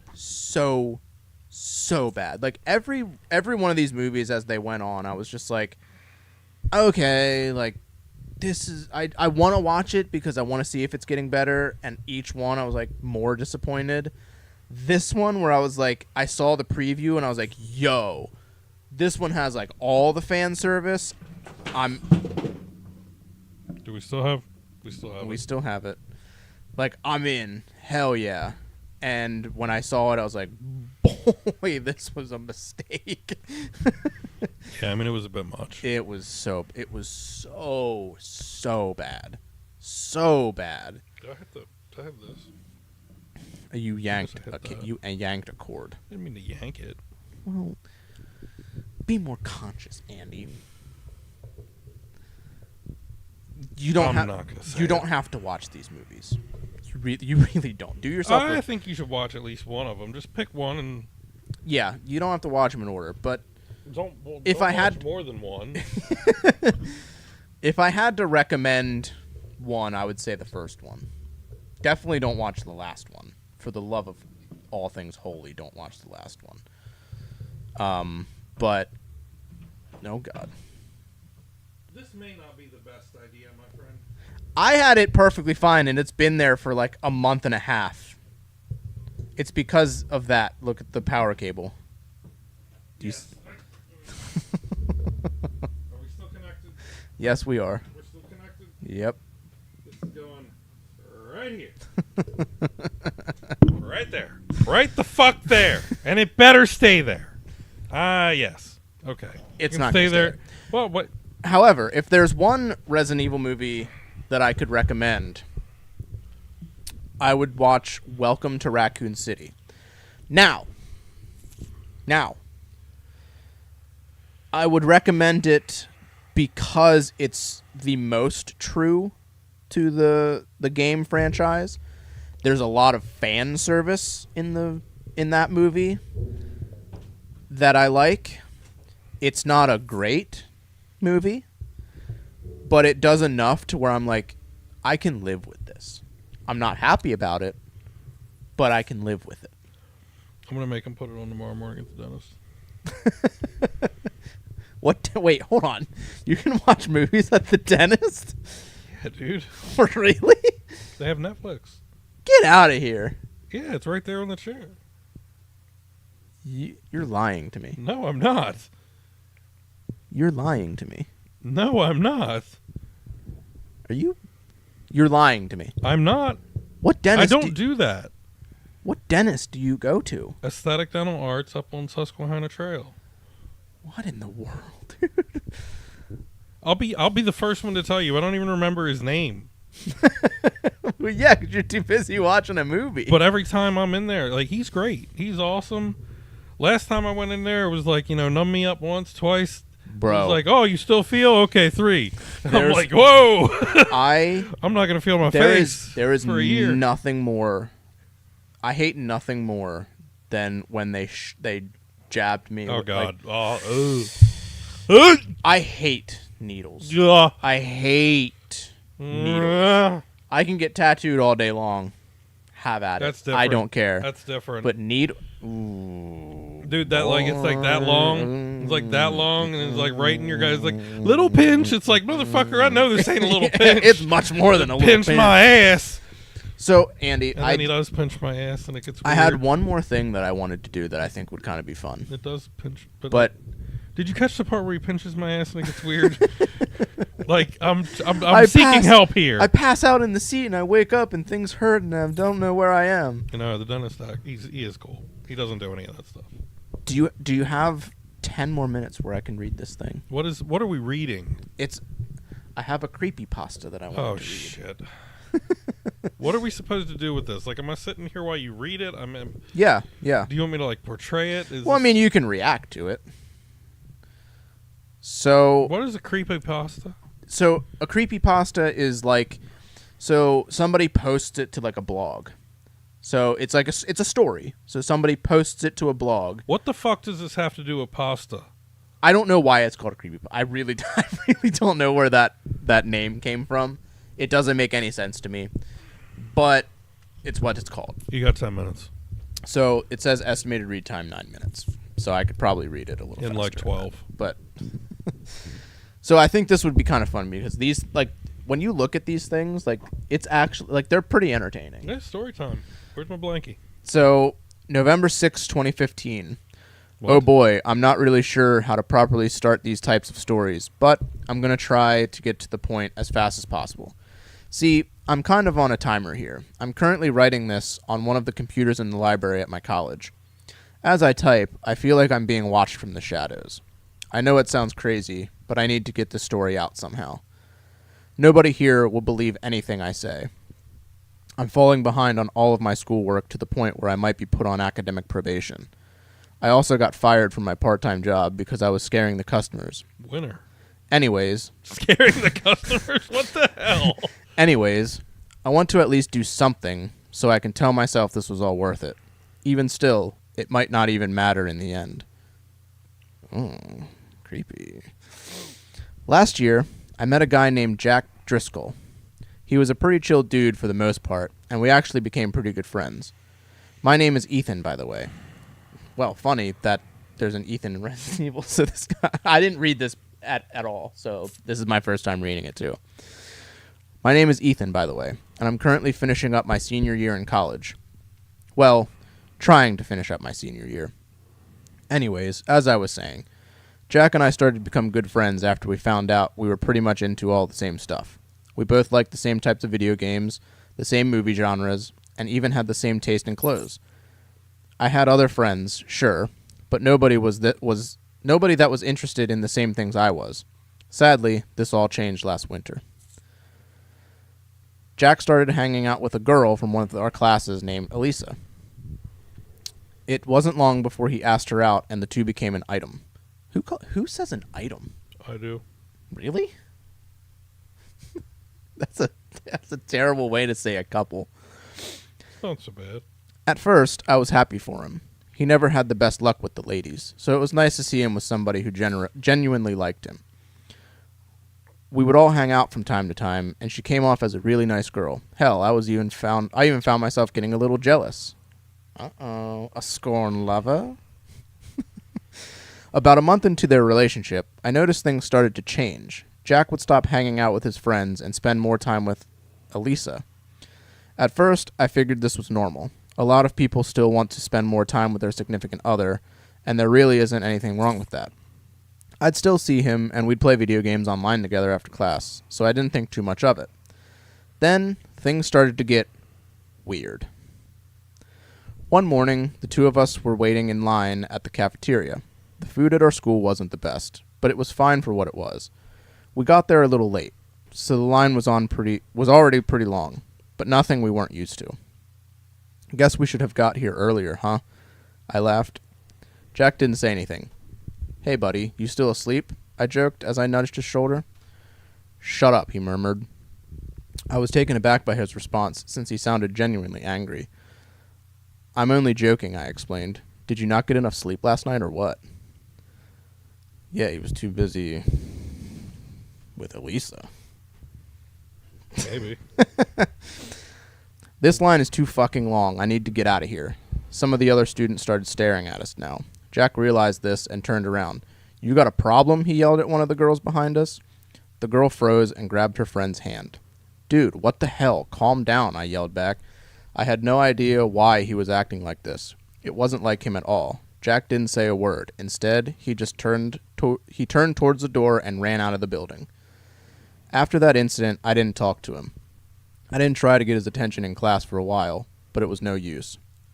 After a few days, I stopped trying altogether. After a week, Jack stopped showing up to class. One night, I ran into Elisa in the hallway. I was done with classes for the day and was ready to head back to my apartment. Hey, Elisa, I said with a smile. Oh, hi, Ethan, she said, smiling back. Should I do voices? Sure, why not? I mean...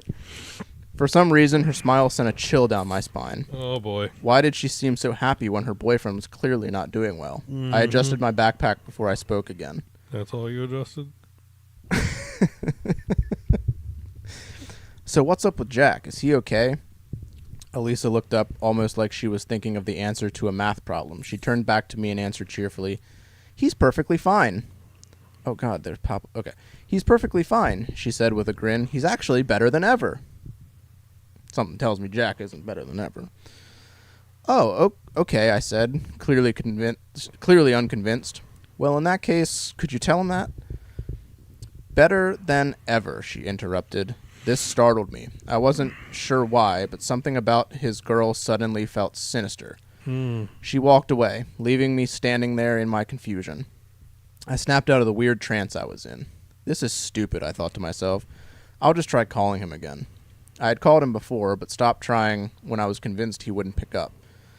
That night, I decided to call him up and ask if I could come over. To my surprise, he answered immediately. "Yo," Jack answered. "Hey man, what's up?" I asked. "What do you want?" "Is everything okay with you? You've seemed off lately." Silence. "Hello? Are you home?" "Yeah, I'm coming over." After Jack told me he was on his way, the call ended. I'm not going to lie, I was pretty scared. The tone of his voice... What? Pop-up? God. The tone of his voice sounded panicked, almost like he wasn't trying to get out of whatever situation he was in. About 45 minutes after the phone call, I heard a knock at my door. Where the hell does he live? Apparently further than you would think. Three towns over. "Hey," I said as I greeted Jack at the door. "What's up?" I tried to remain as calm as possible. It was obvious once I saw him. It was obvious once I saw him that something was seriously wrong with the guy. "I don't know," he whispered as his eyes darted back and forth. "Are you alone?" I nodded my head and let the poor guy in. Uh-oh. He sat down on the old couch I had set up in front of the TV. My roommates were out for the night, so I wasn't really worried about anyone coming back anytime soon. Whoa, this sounds like it's going to get... This pop-up just completely ruined where I was. Holy, what the heck? You better find that. Oh my God. Really worried about anyone coming back anytime soon. Dude, what's going on with... Turn off the lights. I froze for a minute. Jack, you're scaring me. Turn off the lights. She can't find me. I did as I was told. This was turning out to be worse than I thought. Are you talking about Elisa? I asked, my voice trembling slightly. Did she do something to you? Jack didn't answer. I put my hand on his shoulder. Dude, I want to help you, but there's nothing I can do if I don't know what's going on. Jack was violently tapping his fingers on his legs. He continued to stare at the... Why do you say that? I asked. Ladies and gentlemen, the advent of pegging. Also, have you asked anyone for help? If she's scaring you that badly, you know you can just go to the police, right? I can't. He jerked his head to face me, and I almost threw up. Jack was crying, but his tears were black. I thought I was seeing things at first, since the lights were off, but he confirmed my suspicions with what he said next. She did this to me. I don't know how, but I know it was her. He continued to cry, the black liquid staining the couch cushions like ink. The other night, she caught me crying these gross fucking tears and said that I was ready. What the fuck is that supposed to mean? I didn't know how to answer. This was totally beyond my realm of understanding, and I knew there was nothing I could say that would give him any relief. Is this what I think it is? We'll figure something out, I said, after about a minute of total silence. But we should call the police. You should also go to the hospital. Whatever's going on with your eyes can't be good and needs to be looked at. You need to take care of that mold problem. Jack wiped his face with the sleeve of his hoodie. Dumbass. You're going to get your hoodie all black. She can't find me, he said, calming down a little. If she finds me, I'll... Jack fell silent as we heard a soft knock at my front door. Ruh-roh! Oh, Jackie, I know you're in there. Oh, boy. As I read that, I thought of Kelso from that 70s show. Jackie! It was a girl's voice. It's time Say to... hello to little Ray Ray. It's time to go. They're waiting for us. Your friend can come too if he wants. Jack sprung up from the couch, ran towards the back door, and disappeared into the woods behind my apartment. Jack, wait, I yelled. It was useless. I raced after my friend while dialing 911 on my cell. I told police that was what was happening, and they assured me officers would be on their way as soon as they could. Before I could respond, something hit me over the head, and I blacked out. Hit him with a blackjack. What happened next still seems like a horrible nightmare, but I know what I saw was real. When I eventually came to, I was tied to a tree trunk. Of course, was it a chain? There were several figures standing in a circle around another figure who was strapped to a chair. As my vision returned, I could see that each figure was wearing a long black robe and a blue mask. I focused on the figure in the chair. It was Jack. I tried to scream, but my mouth was taped shut. I finally came to the horrid conclusion that I was not only present in the middle of a cult meeting, but I was about to witness a human sacrifice. One of the cultists walked towards Jack and lifted its mask. It was Elisa. Grabbing his chin, she pulled his face close to hers and gave him a kiss. He pulled back and began swearing at the girl. I didn't blame him. I had a couple of things I wanted to say myself, but couldn't due to my own restraints. Another taller cultist began to read from an old-looking black book. It's always an old-looking book. As he read, a number of other cultists swarmed Jack like hungry vultures. One cultist taped his mouth shut, while two held down his chair. I watched in horror as a fourth cultist pulled out a rusty-looking tool. The cultist plunged the tool into each of Jack's eyes, slowly tearing them out. The blood that rushed from his eye sockets appeared thick now, like tar. To finish it off, the cultist that had taken Jack's eyes fixed a blue mask to his face. He was still alive, but for how much longer I had no idea. As the one cultist kept reading from the book, the ground beneath Jack began to tremble. Oh my god, this is so ridiculous. Black tendrils sprouted up like demonic weeds. Some of the tendrils wrapped around his waist, others his ankles, and one even plunged itself down his throat. I was beginning to pass out. Suddenly, I heard sirens in the distance. This caused the cultist who was reading to stop. "What are you doing, you idiot?" one of the other cultists screamed. "If you stop now, The ground stopped shaking, and the tendrils retreated back to whatever hell they came from. Everyone went silent. The cultists all seemed to freeze, and for a moment, almost looked like statues. The silence was soon broken by faint, sinister laughing coming from Jack. "You made him mad," Jack hissed. These were the last words I ever heard my friend say. I watched him break free from his bonds like they were nothing. Jack charged each cultist, tearing them apart and splattering their entrails all over the frost-covered ground. My vision started to go, and the sounds of the screaming cultists seemed to fade into the distance. I only wish I had totally passed out before hearing that horrible crunching. The sounds of bones breaking and organs being devoured. My former friend was eating his captors, and I was sure I would be next. I woke up to a police officer shining a light in my face. "He's up, quick, we need a paramedic over here." I sat up and looked around. "I'm alive?" I mumbled, still in a haze. "I know you just went through some shit, kid, but is there anything you can tell us about what happened?" Just imagine seeing all of that happen. Look, I know you went through some shit, kid, but can you tell me what happened here? Like, we need to know this. Do you have any idea what happened? Like, kid. how do you know? Like, if you don't know what happened, how can you say, "Hey, you've been through some shit, but we need to know what happened"? "Leave him alone," another officer ordered. "We can question him after we get him out of this hellhole." The kid's got a massive cut on his side. "Right, sorry, kid." I looked down and noticed my shirt was soaked in my own blood. I couldn't feel anything due to my current state, but it looked bad. I didn't speak the entire way to the hospital. I didn't know what to say. Things got even worse when the doctor told me that while I would survive, I was missing one of my kidneys. What? It's been a little over a year now since this all went down. Everyone has already heard about it and on the news, and the school came under some heavy fire for not noticing something this big happening near their campus.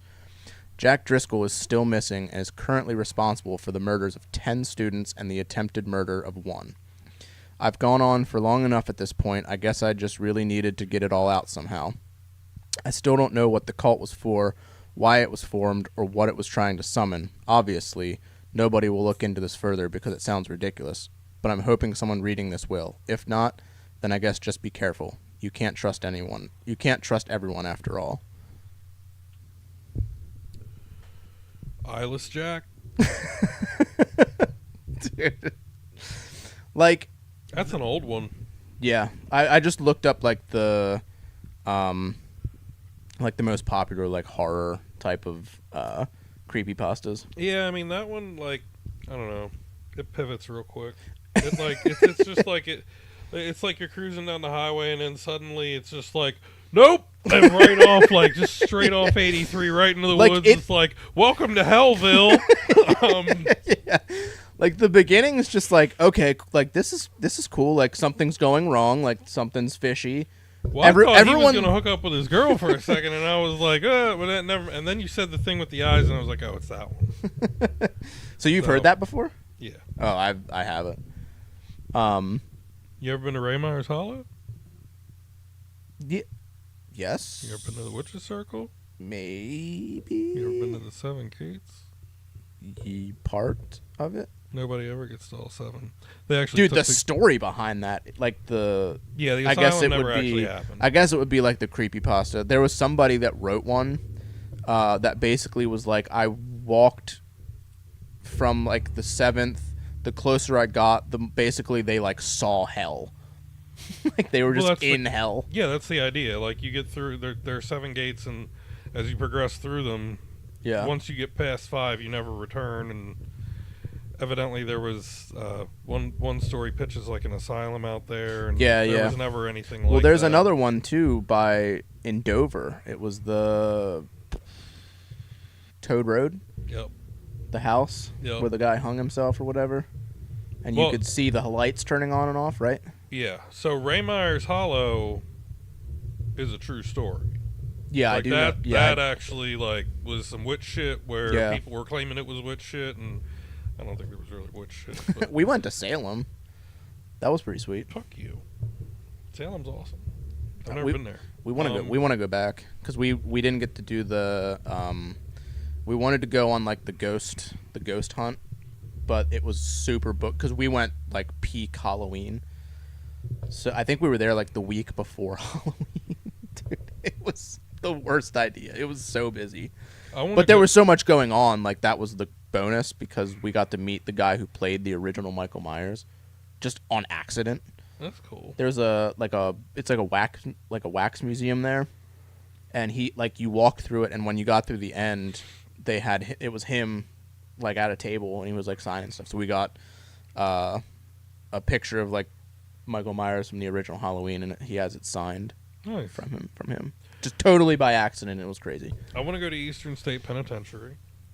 See, the thing about like that kind of stuff is like, I don't want it to be an attraction when I go. I want to see it in its natural state. Yeah, I don't think they really make that too attraction-esque. I think they've gone Like sometimes they can, but yeah, I think they've gone like way above and beyond. but for there's that place also now. an asylum down in Ellicott City, Maryland, I think I know which one you're talking about. that is actually abandoned, Mhm. and like you have to break the law to go there. But Yeah, like, we went to. I went to this place in. Ooh, I forget what it was called. It was something. It was like an industrial park. So like, you had to park at like a diner, and then you had to walk back the road a little bit to like the entrance, and then there was like a big metal gate in the front. The first time we went there, it was like midnight. We had no idea what it looked like. No way we could have navigated it because it was like there was a lot to try and go through.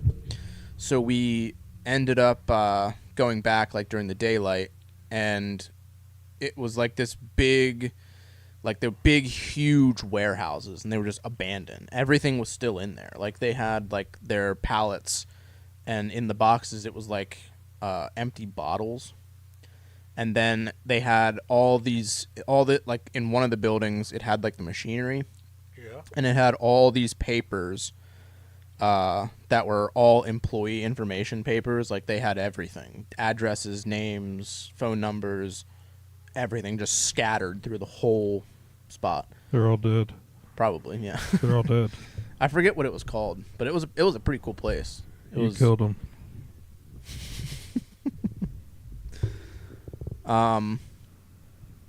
What were we talking about before I went on that about the industrial park? Okay.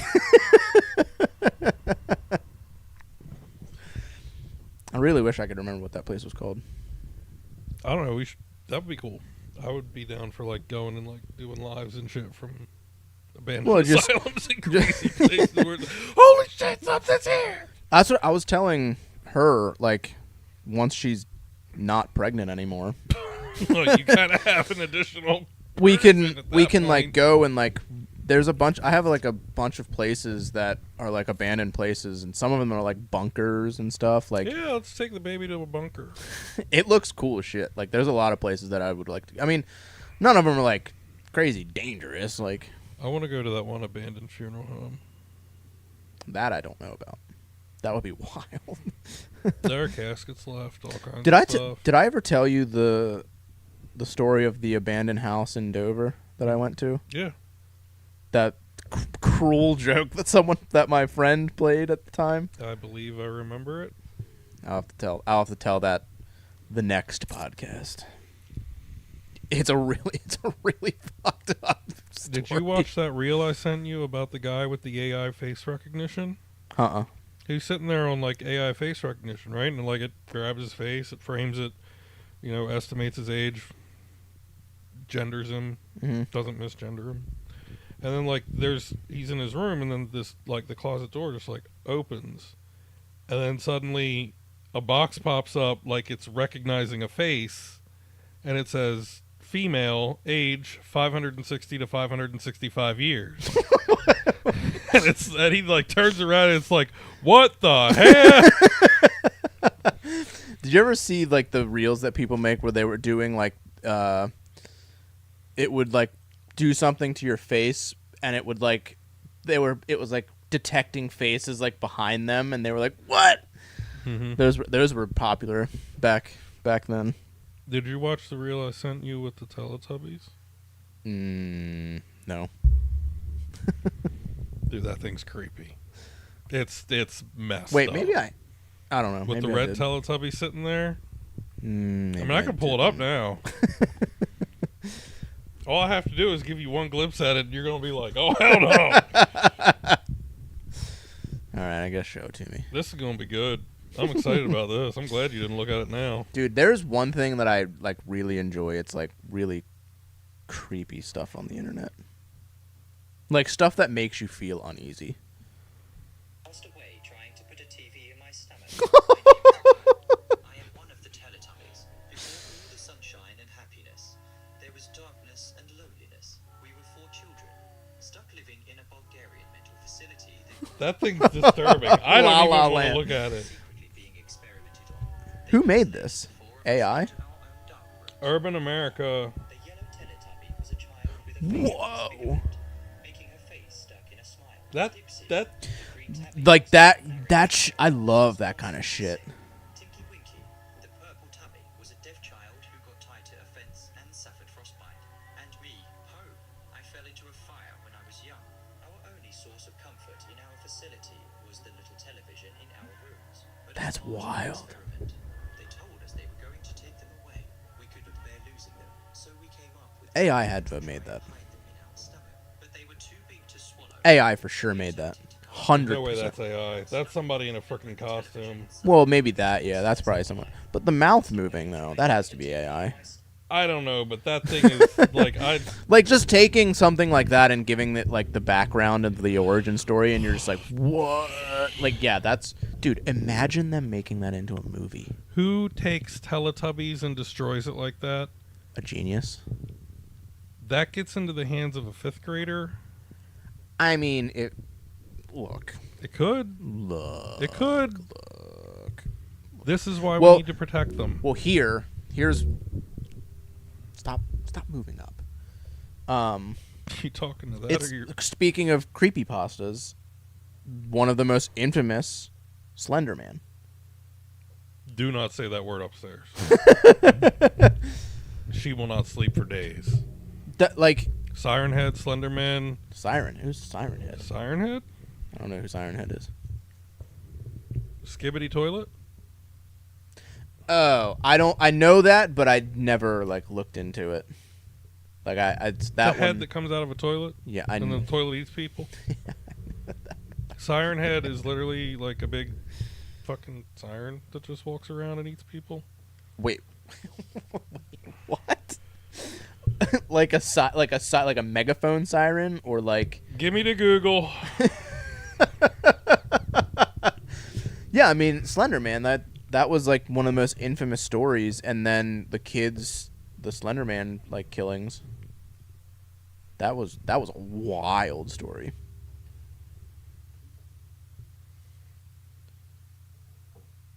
It's just like a big skeleton. Wait, is that like the siren at the top? Mm-hmm. Like the megaphone? Yep. That one's stupid. Stupid or not, some of the shit they come up with these Well, things is yeah, I mean, yeah, but the that's- patron saint of going missing without a trace. okay, I like that. That's kind of cool. But Enemies from the void. that was basically what Slender Man was. I wish that movie that they made of his was much better. Scariest urban legend. Dude, I could. Homie the Clown. Who? Homie the Clown. I don't know who that. A killer clown legend that originated in Chicago in 1991. The only killer clown I know is fucking John Wayne Gacy. Yeah, but he was... Yeah. Much more than a serial killer. Yeah. Well, and also much more than just an urban legend. Well, yeah, yeah. This search did not reveal what I was hoping for. Oh, I don't like that. I'm really not comfortable with half this shit. Dude, like, that's Okay. one thing I'll listen to, like, when I'm at work, is if I go down the rabbit hole of, like, dark internet stories, I'll just start getting into, like, all the stuff that follows, and I'm just like, this is so interesting. There was one that I was really, like, not pleased with the other night. An because- urban legend one, or? Yeah, I kind of got like caught up on this weird tag in the algorithm for like the horror urban legend. Dude, there's shit. some stuff that pops up where I'm just like, how did this come up? Holy. It came up and it was like just a big nope. Because the story went, it was this like woman who had a bed and breakfast in some town in the South, and she looked like she was 7 feet tall and like wasn't like Slenderina, but like she kind of looked like Cher, but in a terrifying way. But just like the AI renderings that they were using, Some of them are done really well, and some of them are just like, ew. Like, This could have been better. I wonder. What was I gonna say? Gemini, that's what I'm looking for. It was like, I like the ones that are like creepy enough to where they draw you in, but they don't get like far fetched. They stay like low enough to where you're like, is this real or is this fake? I like that kind of stuff, where it's like this internet mystery of like this. It's like a post that was made and then the user just disappeared, and nobody can find any information on it. Like that kind of stuff is super interesting to me. People that disappear. You'll have to help me out of your recliner when you come up. Well, it's your fault for sitting in the recliner. I hope Adelaide didn't hear that story. No, she's probably watching it on her phone. Come on. Oh, I got a prompt. Okay, draw me a terrifying... Are you using AI right now? evil woman I hope we get to do with some more like big of these black podcasts eyes. during October. Bing bong, fuck your life. Oh, creating with Imogen 2. Imogen 3 coming soon. What are you using? This isn't scary. I cannot create an image of a terrifying evil woman with big eyes that could be harmful or offensive. However, I can offer you a different prompt, such as a beautiful woman with kind eyes. You can fuck off. A lot of good you are. See, now that, like, Nope, letting your kid listen to it all. One thing that is terrifying to think of about like the whole AI thing is like you're leaving a thing like that to a kid's imagination where they can just type out whatever and then like that can just generate it. What, AI? Yeah. Oh, yeah. It's on the internet, man. Yeah, that's... You got a Google account, you can go right to Gemini. That's... ChatGPT. Dude, ChatGPT pisses me off. ChatGPT, if you're using the right one, is actually pretty damn powerful. Like, I was using it the other day to try and, like, figure out maybe, like, better titles for, like, our videos. To try and, like, Well, hit... that ain't gonna... Dude, it was giving me, like, stuff that I should call, like, a documentary that I'm putting on YouTube. Yeah, I mean, it's... So, there's actually an art... Well, not an art, but a science to prompting AI. Yeah. Like, machine learning is a whole discipline in our field, and eventually it'll be... Alicia said they're about to understandable. watch Slenderman.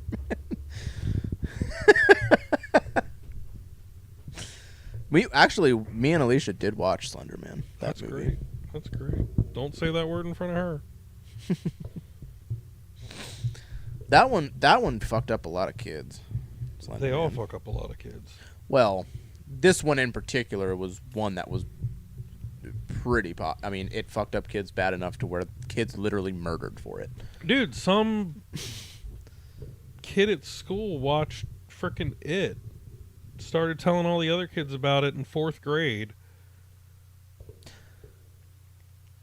And then Which we one? see the new one. Okay. And then we see frickin' Pennywise at, like, I forget what it was, Field of Screams or whatever, because we're going for a hayride, and she just loses her damn mind.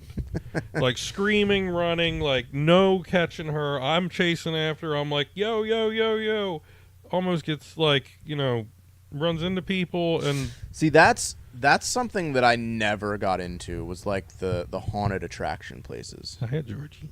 I never, like, going, like, the Haunted Mill and, What a like, nice Jason's Woods and, what's the Field of Screams? Like, Do you want it back? dude, he played a gnarly Pennywise, didn't he? Bill Skarsgård? Yeah. Yes. Derry's, Welcome to Derry's coming out soon. The show, I have my I reservations thought it was about I that. thought it was a movie. It's a series. It's going to cover, like, the backstory of Pennywise, apparently. Yeah, and how he became the evil that he is. It's going to Yeah. portray him in a It kind light, which it is could what we do be- with everything. It could be really good, but it could just be really dumb. So I hope it's good. here's a strangely philosophical question to go along my crazy train, which is really kind of fitting because you're about to have another one. Are humans inherently good?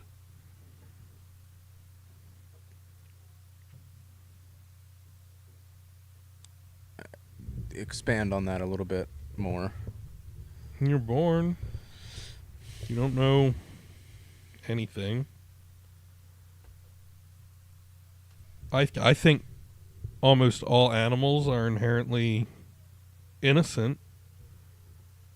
Like, sure, yeah, they may kill as part of their nature, but that's to survive and to eat. That's not to be it's malicious. food chain and instincts, yeah. Right, no human needs to kill to survive in today's world. It's about like, Well, and yeah. specifically, no human needs to kill another human. Well, I think, like, So- I think it's kind of the same thing. Like when, like, a child is born, they're in that neutral zone because they don't know anything. They don't know anything about anything. You know, here's the weird part to me. Like, since you're going down this rabbit hole, is like, it's weird to me. Like, when, I mean, like, I guess it's not weird. Like, when you think about it a little bit more, like when kids start to, like, learn and they mimic you. So, like, in terms of, like, are they good? I think it all depends on what happens to them when they're a child. But it's not a matter of what happens to them, it's how they deal with what happens to them. Because How they deal with what happens to them, Well- or how they're taught to deal with it? I mean, I think so. A kid that is born into like a broken home, where the parents don't really care, they treat them like garbage, they lock them in the basement with no food for days, and it's like real heinous shit, like stuff like that. So like, it doesn't make that child bad just because they they come out of that and then they kind of choose their fate, whether they choose to go down the make a diamond out of shit basically, or they just go down the path of like, I'm just gonna be like what I know. Well, and what I'm trying to articulate here is that as humans, we kind of create our own problems. I mean, well, yeah, 100%. Like, but then again, like there are some people that have like the world handed to them on a silver platter, and it's. Well, they grow then, up like that because they don't appreciate challenge. But even then, like the parents could do all the right things to try and avoid that. Where they're like, look, you don't get to enjoy what we've worked for. You have to work for it yourself. And they. But then you're not giving them a taste of it to want it. Well, so like you give them the comfort of not having to struggle, but you create struggle so that they know that it's not just handed to them. Like they have to actually work to earn the like some people are born into rich families, and the families don't hand everything to them and spoil them because they don't want them to be comfortable and just get the money. They want to teach them how to work, and you could do everything right as a parent, but your kid could still turn into an evil person. Sure, but I think that's ultimately a product of the other humans in their life. I mean, I believe you were it's born... arguable, I think. I think some people are just born with just the most evil intentions. It's just when it gets uncovered is, up for debate. But some have a choice. Some are just destined to just be the purest evil of, anything. The only place I differ is I see that where, like, newborns may be genetically dispositioned to certain mental illnesses, which would give them struggle and strife, but I don't think that necessarily makes them evil. It gives them potential to be. Everybody has the potential to be evil. Yeah. So I think it's just a matter of fate. I mean, yeah. So, you got your dice? Yeah. I have a whole bunch of dice. Really? Where? Over there somewhere. Well, you might want to go roll it. Because flipping a coin is no longer 50-50. You know what that means? Every coin flip all the way back to ancient Rome. Bias. Well, I mean, I guess it depends on how those coins were manufactured, though. No, it's always got wobble. What if they were manufactured perfectly symmetrical? Still has... The person may not flip it perfectly. Dude, look at the... We're way closer to perfectly symmetrical with like quarters today than they ever would have been. I've seen them. Like, well, I mean, I guess when you look at like, this is me just being stupid, but this is where my brain goes. There's the protruding head that sticks out, and then you have the protruding tail that sticks out. Like the coin has the embossment right on the top and bottom. Mm-hmm. Wouldn't more out mean more weight on that side? It would, but I think that when they did because they did a rendering of it, mm-hmm. I think that the weights actually came very close to balancing out. The problem is that when you flip it, it doesn't actually flip on the exact point of symmetry in the middle. It's always going like this. Yeah. Which introduces I guess bias. it kind of like, I guess I mean, it's negligible. It's 50.8% to 49. So I guess so. would a dice roll be true 50-50 then? A dice roll? Because I mean, no, because there's 6 sides. well, you have 3 outcomes for each. There's 6 different sides to a dice. But if you go even or odd, there You didn't specify that piece. Well, that's usually what you'd roll dice for. It's like even or odd. Okay. Well, yeah. I mean, in that case, I think that would be more true. But would the bounce and the way that you roll the dice have a factor in what they're gonna land on? Absolutely, we know that because weighted dice exist. Well, yeah. If you weight anything, if you put weight in anything, and yes, but like just a regular set of dice, just no weighted, nothing. Would that be true 50-50, or would there be other variables that knock it off of being true 50-50? I think if you looked at me right now and said that no, like I would believe you 100%. I think the more dice that you involve in that, the closer you get to a true 50-50. So if you roll, if you have 3 dice, I think you have a better chance of getting true 50-50 than with 1. I could see that, yeah.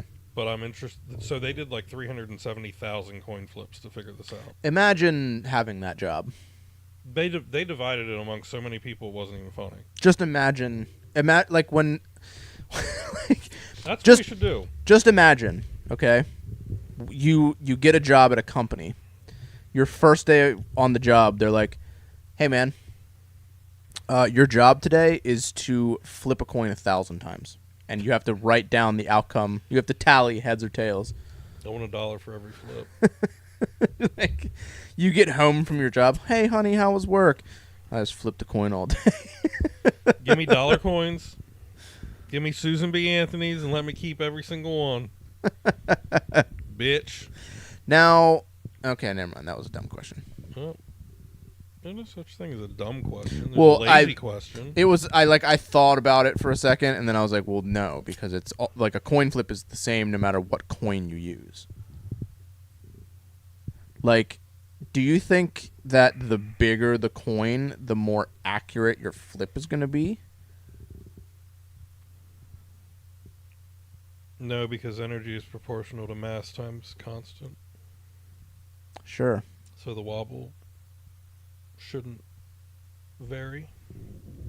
Basically saying that the amount of energy is going to be directly proportional to the mass of the coin. So the more mass that the coin has, the more energy the coin has, therefore the more wobble it has, which is offset by the additional mass. Mm-hmm. So I think I think it's still the same ratio. But I feel like a more, well, I guess that kind of goes into what you just said. The more proportioned the coin is to the size of my hand, the easier I feel. I would feel more comfortable flipping a $50 coin than I would a penny. Right. Well, and you're also going to impart, you will impart the same amount of force on each. It will affect the penny more because it has less mass. So you might be able to overcome the wobble in that instance with the amount of force, but you're still not. You're close to true 50, but you're still not true 50. Well, I mean, you're still close either way. Like I said, it's 50.8%. Yeah. You're less than 1% biased to the side that's already up. But I'm never letting anybody flip a coin on my ass again. I can't remember the last time I did a coin flip. I'm not playing. You got a coin? I'm not playing Pokemon anymore. You got a coin? No. Let's flip a coin. I don't have a coin. We need to figure out if your wife's going to have this child tonight. I surely hope not tonight. I hope you text me as soon. I hope it's hospital. I'm just going to be like, yeah! Or if it's 2 a.m. and be like, boo! That's what I don't want. If it was right now, I could probably live with that. But if it was 3 a.m., I'm getting woken up, getting woken up, and it's water broke, need to go. I'm like, are you kidding me? With her, it was, I think, 3:45 in the morning, where it was hey, we got to go. And I'm like, I just got done cleaning up puke. I just mopped the whole bathroom. Are you kidding me? No, I'm not kidding. Okay, call your dad. And then by 5, we were out, and she came along at 1:37 that afternoon on a Friday. That's where it came from.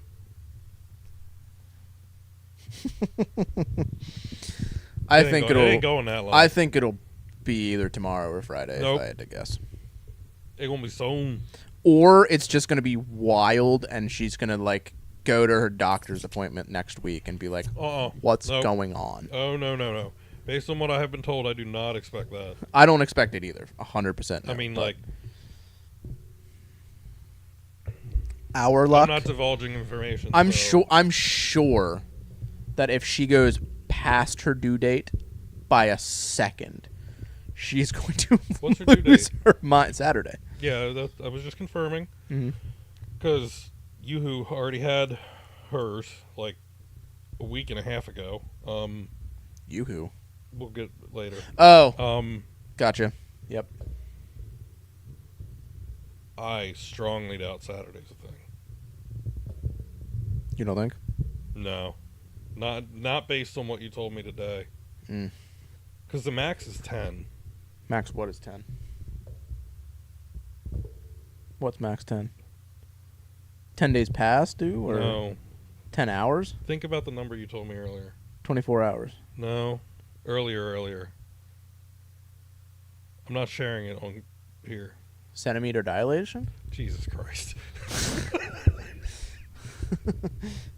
And my understanding is that typically 10 is like the max that they let you Well, go. well, if you're dude, if you're sitting at home, you're 10 centimeters dilated. No. That's a problem. You're supposed to be at the hospital at 6. Yeah. So that's what I'm saying. It's like, based on what you told me, I don't think you have too much longer. No, definitely not. But yeah, I'm about to have a baby. So there's that. We have enough content, especially with this here that we got to record tonight, that will lead us into... We're recording next week. Definitely not. Oh, we are. You're going to have to fight the woman upstairs. I will fight her upstairs all you want. I mean, even if I come over just to see the And this child. This is for the people that are here live. Am I not like, no, wait, whoa. Because clearly, if you're seeing this when we are going to be putting it out, the baby has long since been here. What about when we're putting what out? This content. Oh, okay. I thought you were talking about the child. No. Yeah, what the hell? When am I supposed to come see this kid? I mean, when we get home, we're going to have people over, clearly, but we're not going to be recording a podcast, like, immediately afterwards. I'm going live in the living room. You don't have the info for the... We'll probably... It's somewhere in my texts. I don't delete shit. You're fucked. I don't think I ever gave you logins for... Yes, you did. For YouTube. Because I bitched at you about the analytics when I was producing. I don't know if I gave you I'm the stuff right. or not. I mean, I wouldn't be surprised if I did, but... I could ask you in 10 minutes and you'd give them to me, so... Would I? For the sake of your health, I should hope so. But yeah, anybody who's here live, yeah, we're about to have our baby. Yes, we are. Me and Andy are about to have our baby. His butthole is 4 centimeters dilated. We've got a lot of stuff that's going to come out before, like, then that will keep you entertained. Shut up. Oh, my God. Always taking it there, Andy. Always taking it there. You can never miss an opportunity I just for said that. you were dilated, and you said we got a lot of stuff coming out. Well, your entrails on their way, buddy? I mean... Yeah, anybody who's here, we have a Dr. Disrespect update coming out. We've got don't talk about the Nikado Avocado stuff that's coming out. We've got my Super Nintendo collection video that's coming out. The interview with Corey Wells, that'll be up Monday. So go watch that. That was a blast. Super, super nice dude. He He was an open book. He talked about everything, wasn't afraid to hold back. We talked about a lot of cool stuff, so definitely check that out when it comes out. And whatever you do, always remember that the majority of our lives is just a figment of somebody else's imagination. Professor Andy over here. You can call me crazy, but I think that I make a lot of good points. It's just a different way of seeing it. It's At the end of the day, as long as I'm not like walking around blowing flowers and saying, "Oh, I don't even care what's going on in the world." I'm just going to throw this out there, Andy, before we depart from this podcast. When you text me and just start going off on those tangents, I imagine you in a straitjacket in a padded room. Well, I wouldn't expect any less. They're pretty random for you. And I'm coming in to the asylum, and I'm signing in to visit, and you're just sitting in the corner of the room. There's people playing Monopoly. There's people playing chess. There's a guy putting together a puzzle that doesn't know he's putting together a puzzle. They don't give you puzzles. There's somebody in the other corner of the room rocking back and forth. That happens a lot.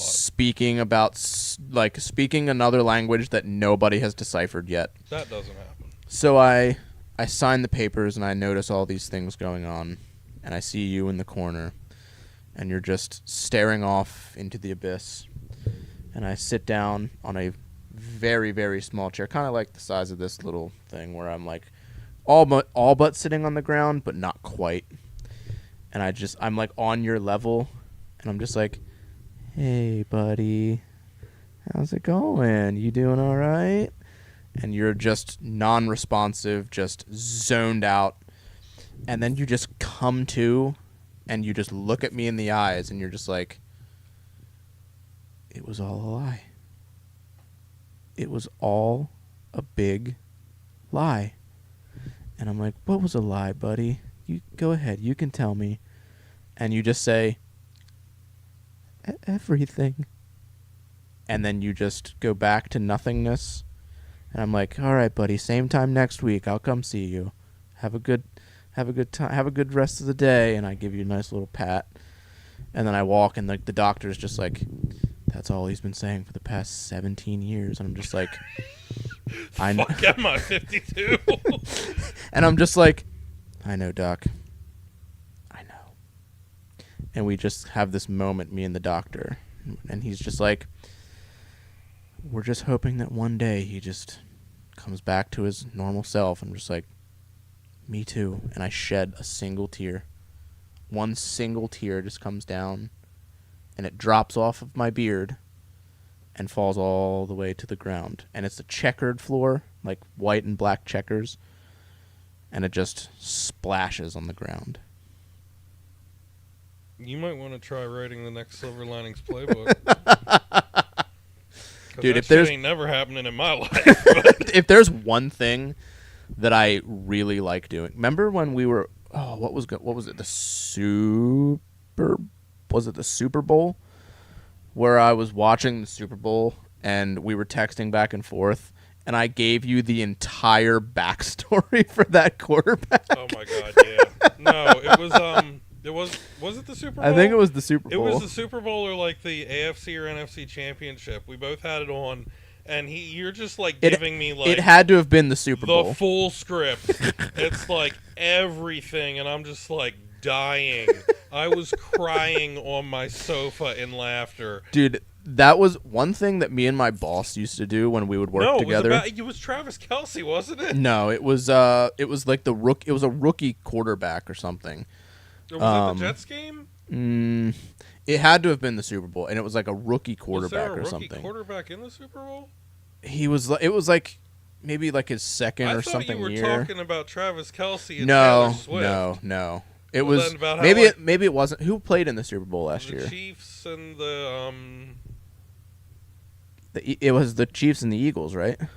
No, that was the year before. That was the year before. It was the Chiefs and Hey Siri.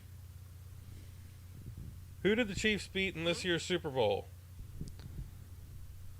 The Chiefs were victorious in overtime against the 49ers in Super Bowl The 15, 49ers. February Who was the 11th, quarterback for the 2024. 49ers? The final score was 25-22. I think he was like a rookie. Who was the quarterback of the 49ers in the Super Bowl? You bitch. Hey Siri. Who was the 49ers quarterback in the Super Bowl? Brock Purdy. Yes. Yes. Because you were talking about how I So- can't even say it. So I was watching the Super Bowl, His father used to. and I gave him like this crazy backstory of like he used to come home to like an abusive household, and his mom like would read books to escape everything. You and may like, not want to dude, share this. I gave like this crazy backstory, and like just had him just rolling. We used to do that when we were at work. Like we would talk about like somebody, and we would just give them like this crazy backstory. I'll be honest with you. If you actually understood English, you'd be a good writer. Dude, it's funny that you bring that up.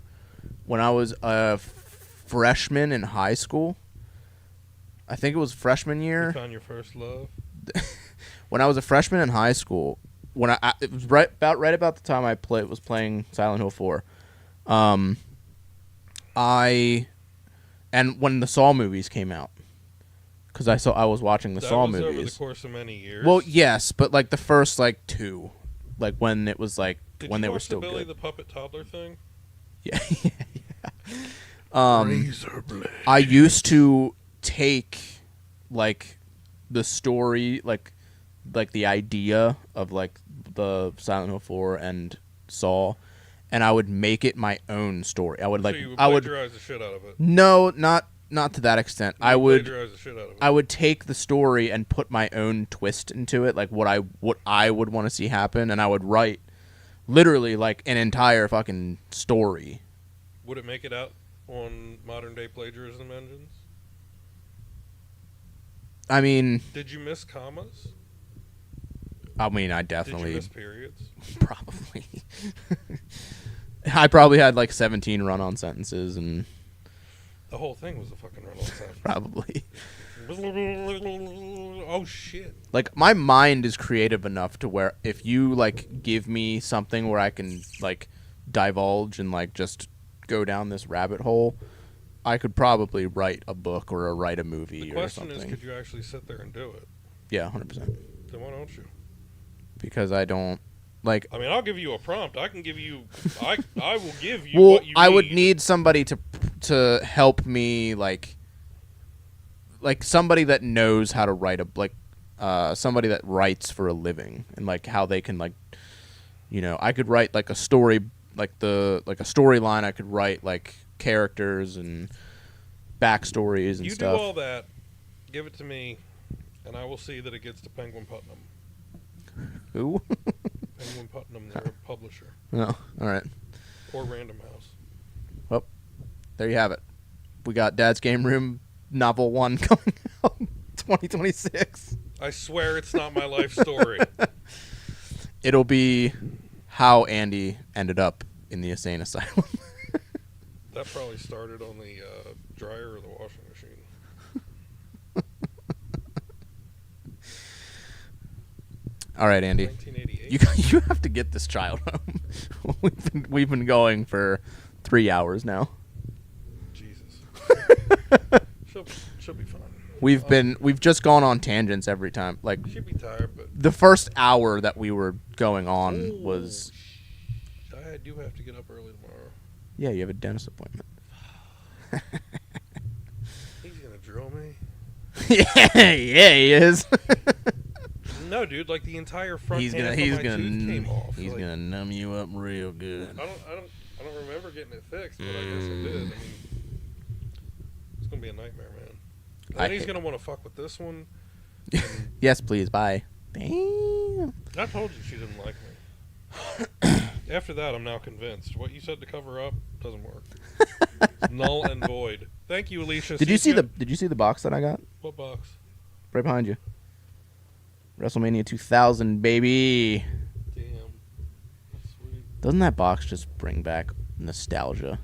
Heavy nostalgia. For Kmart. Or Sears. Sears. KB Toys. Oh, God. Well, now I am going to need therapy.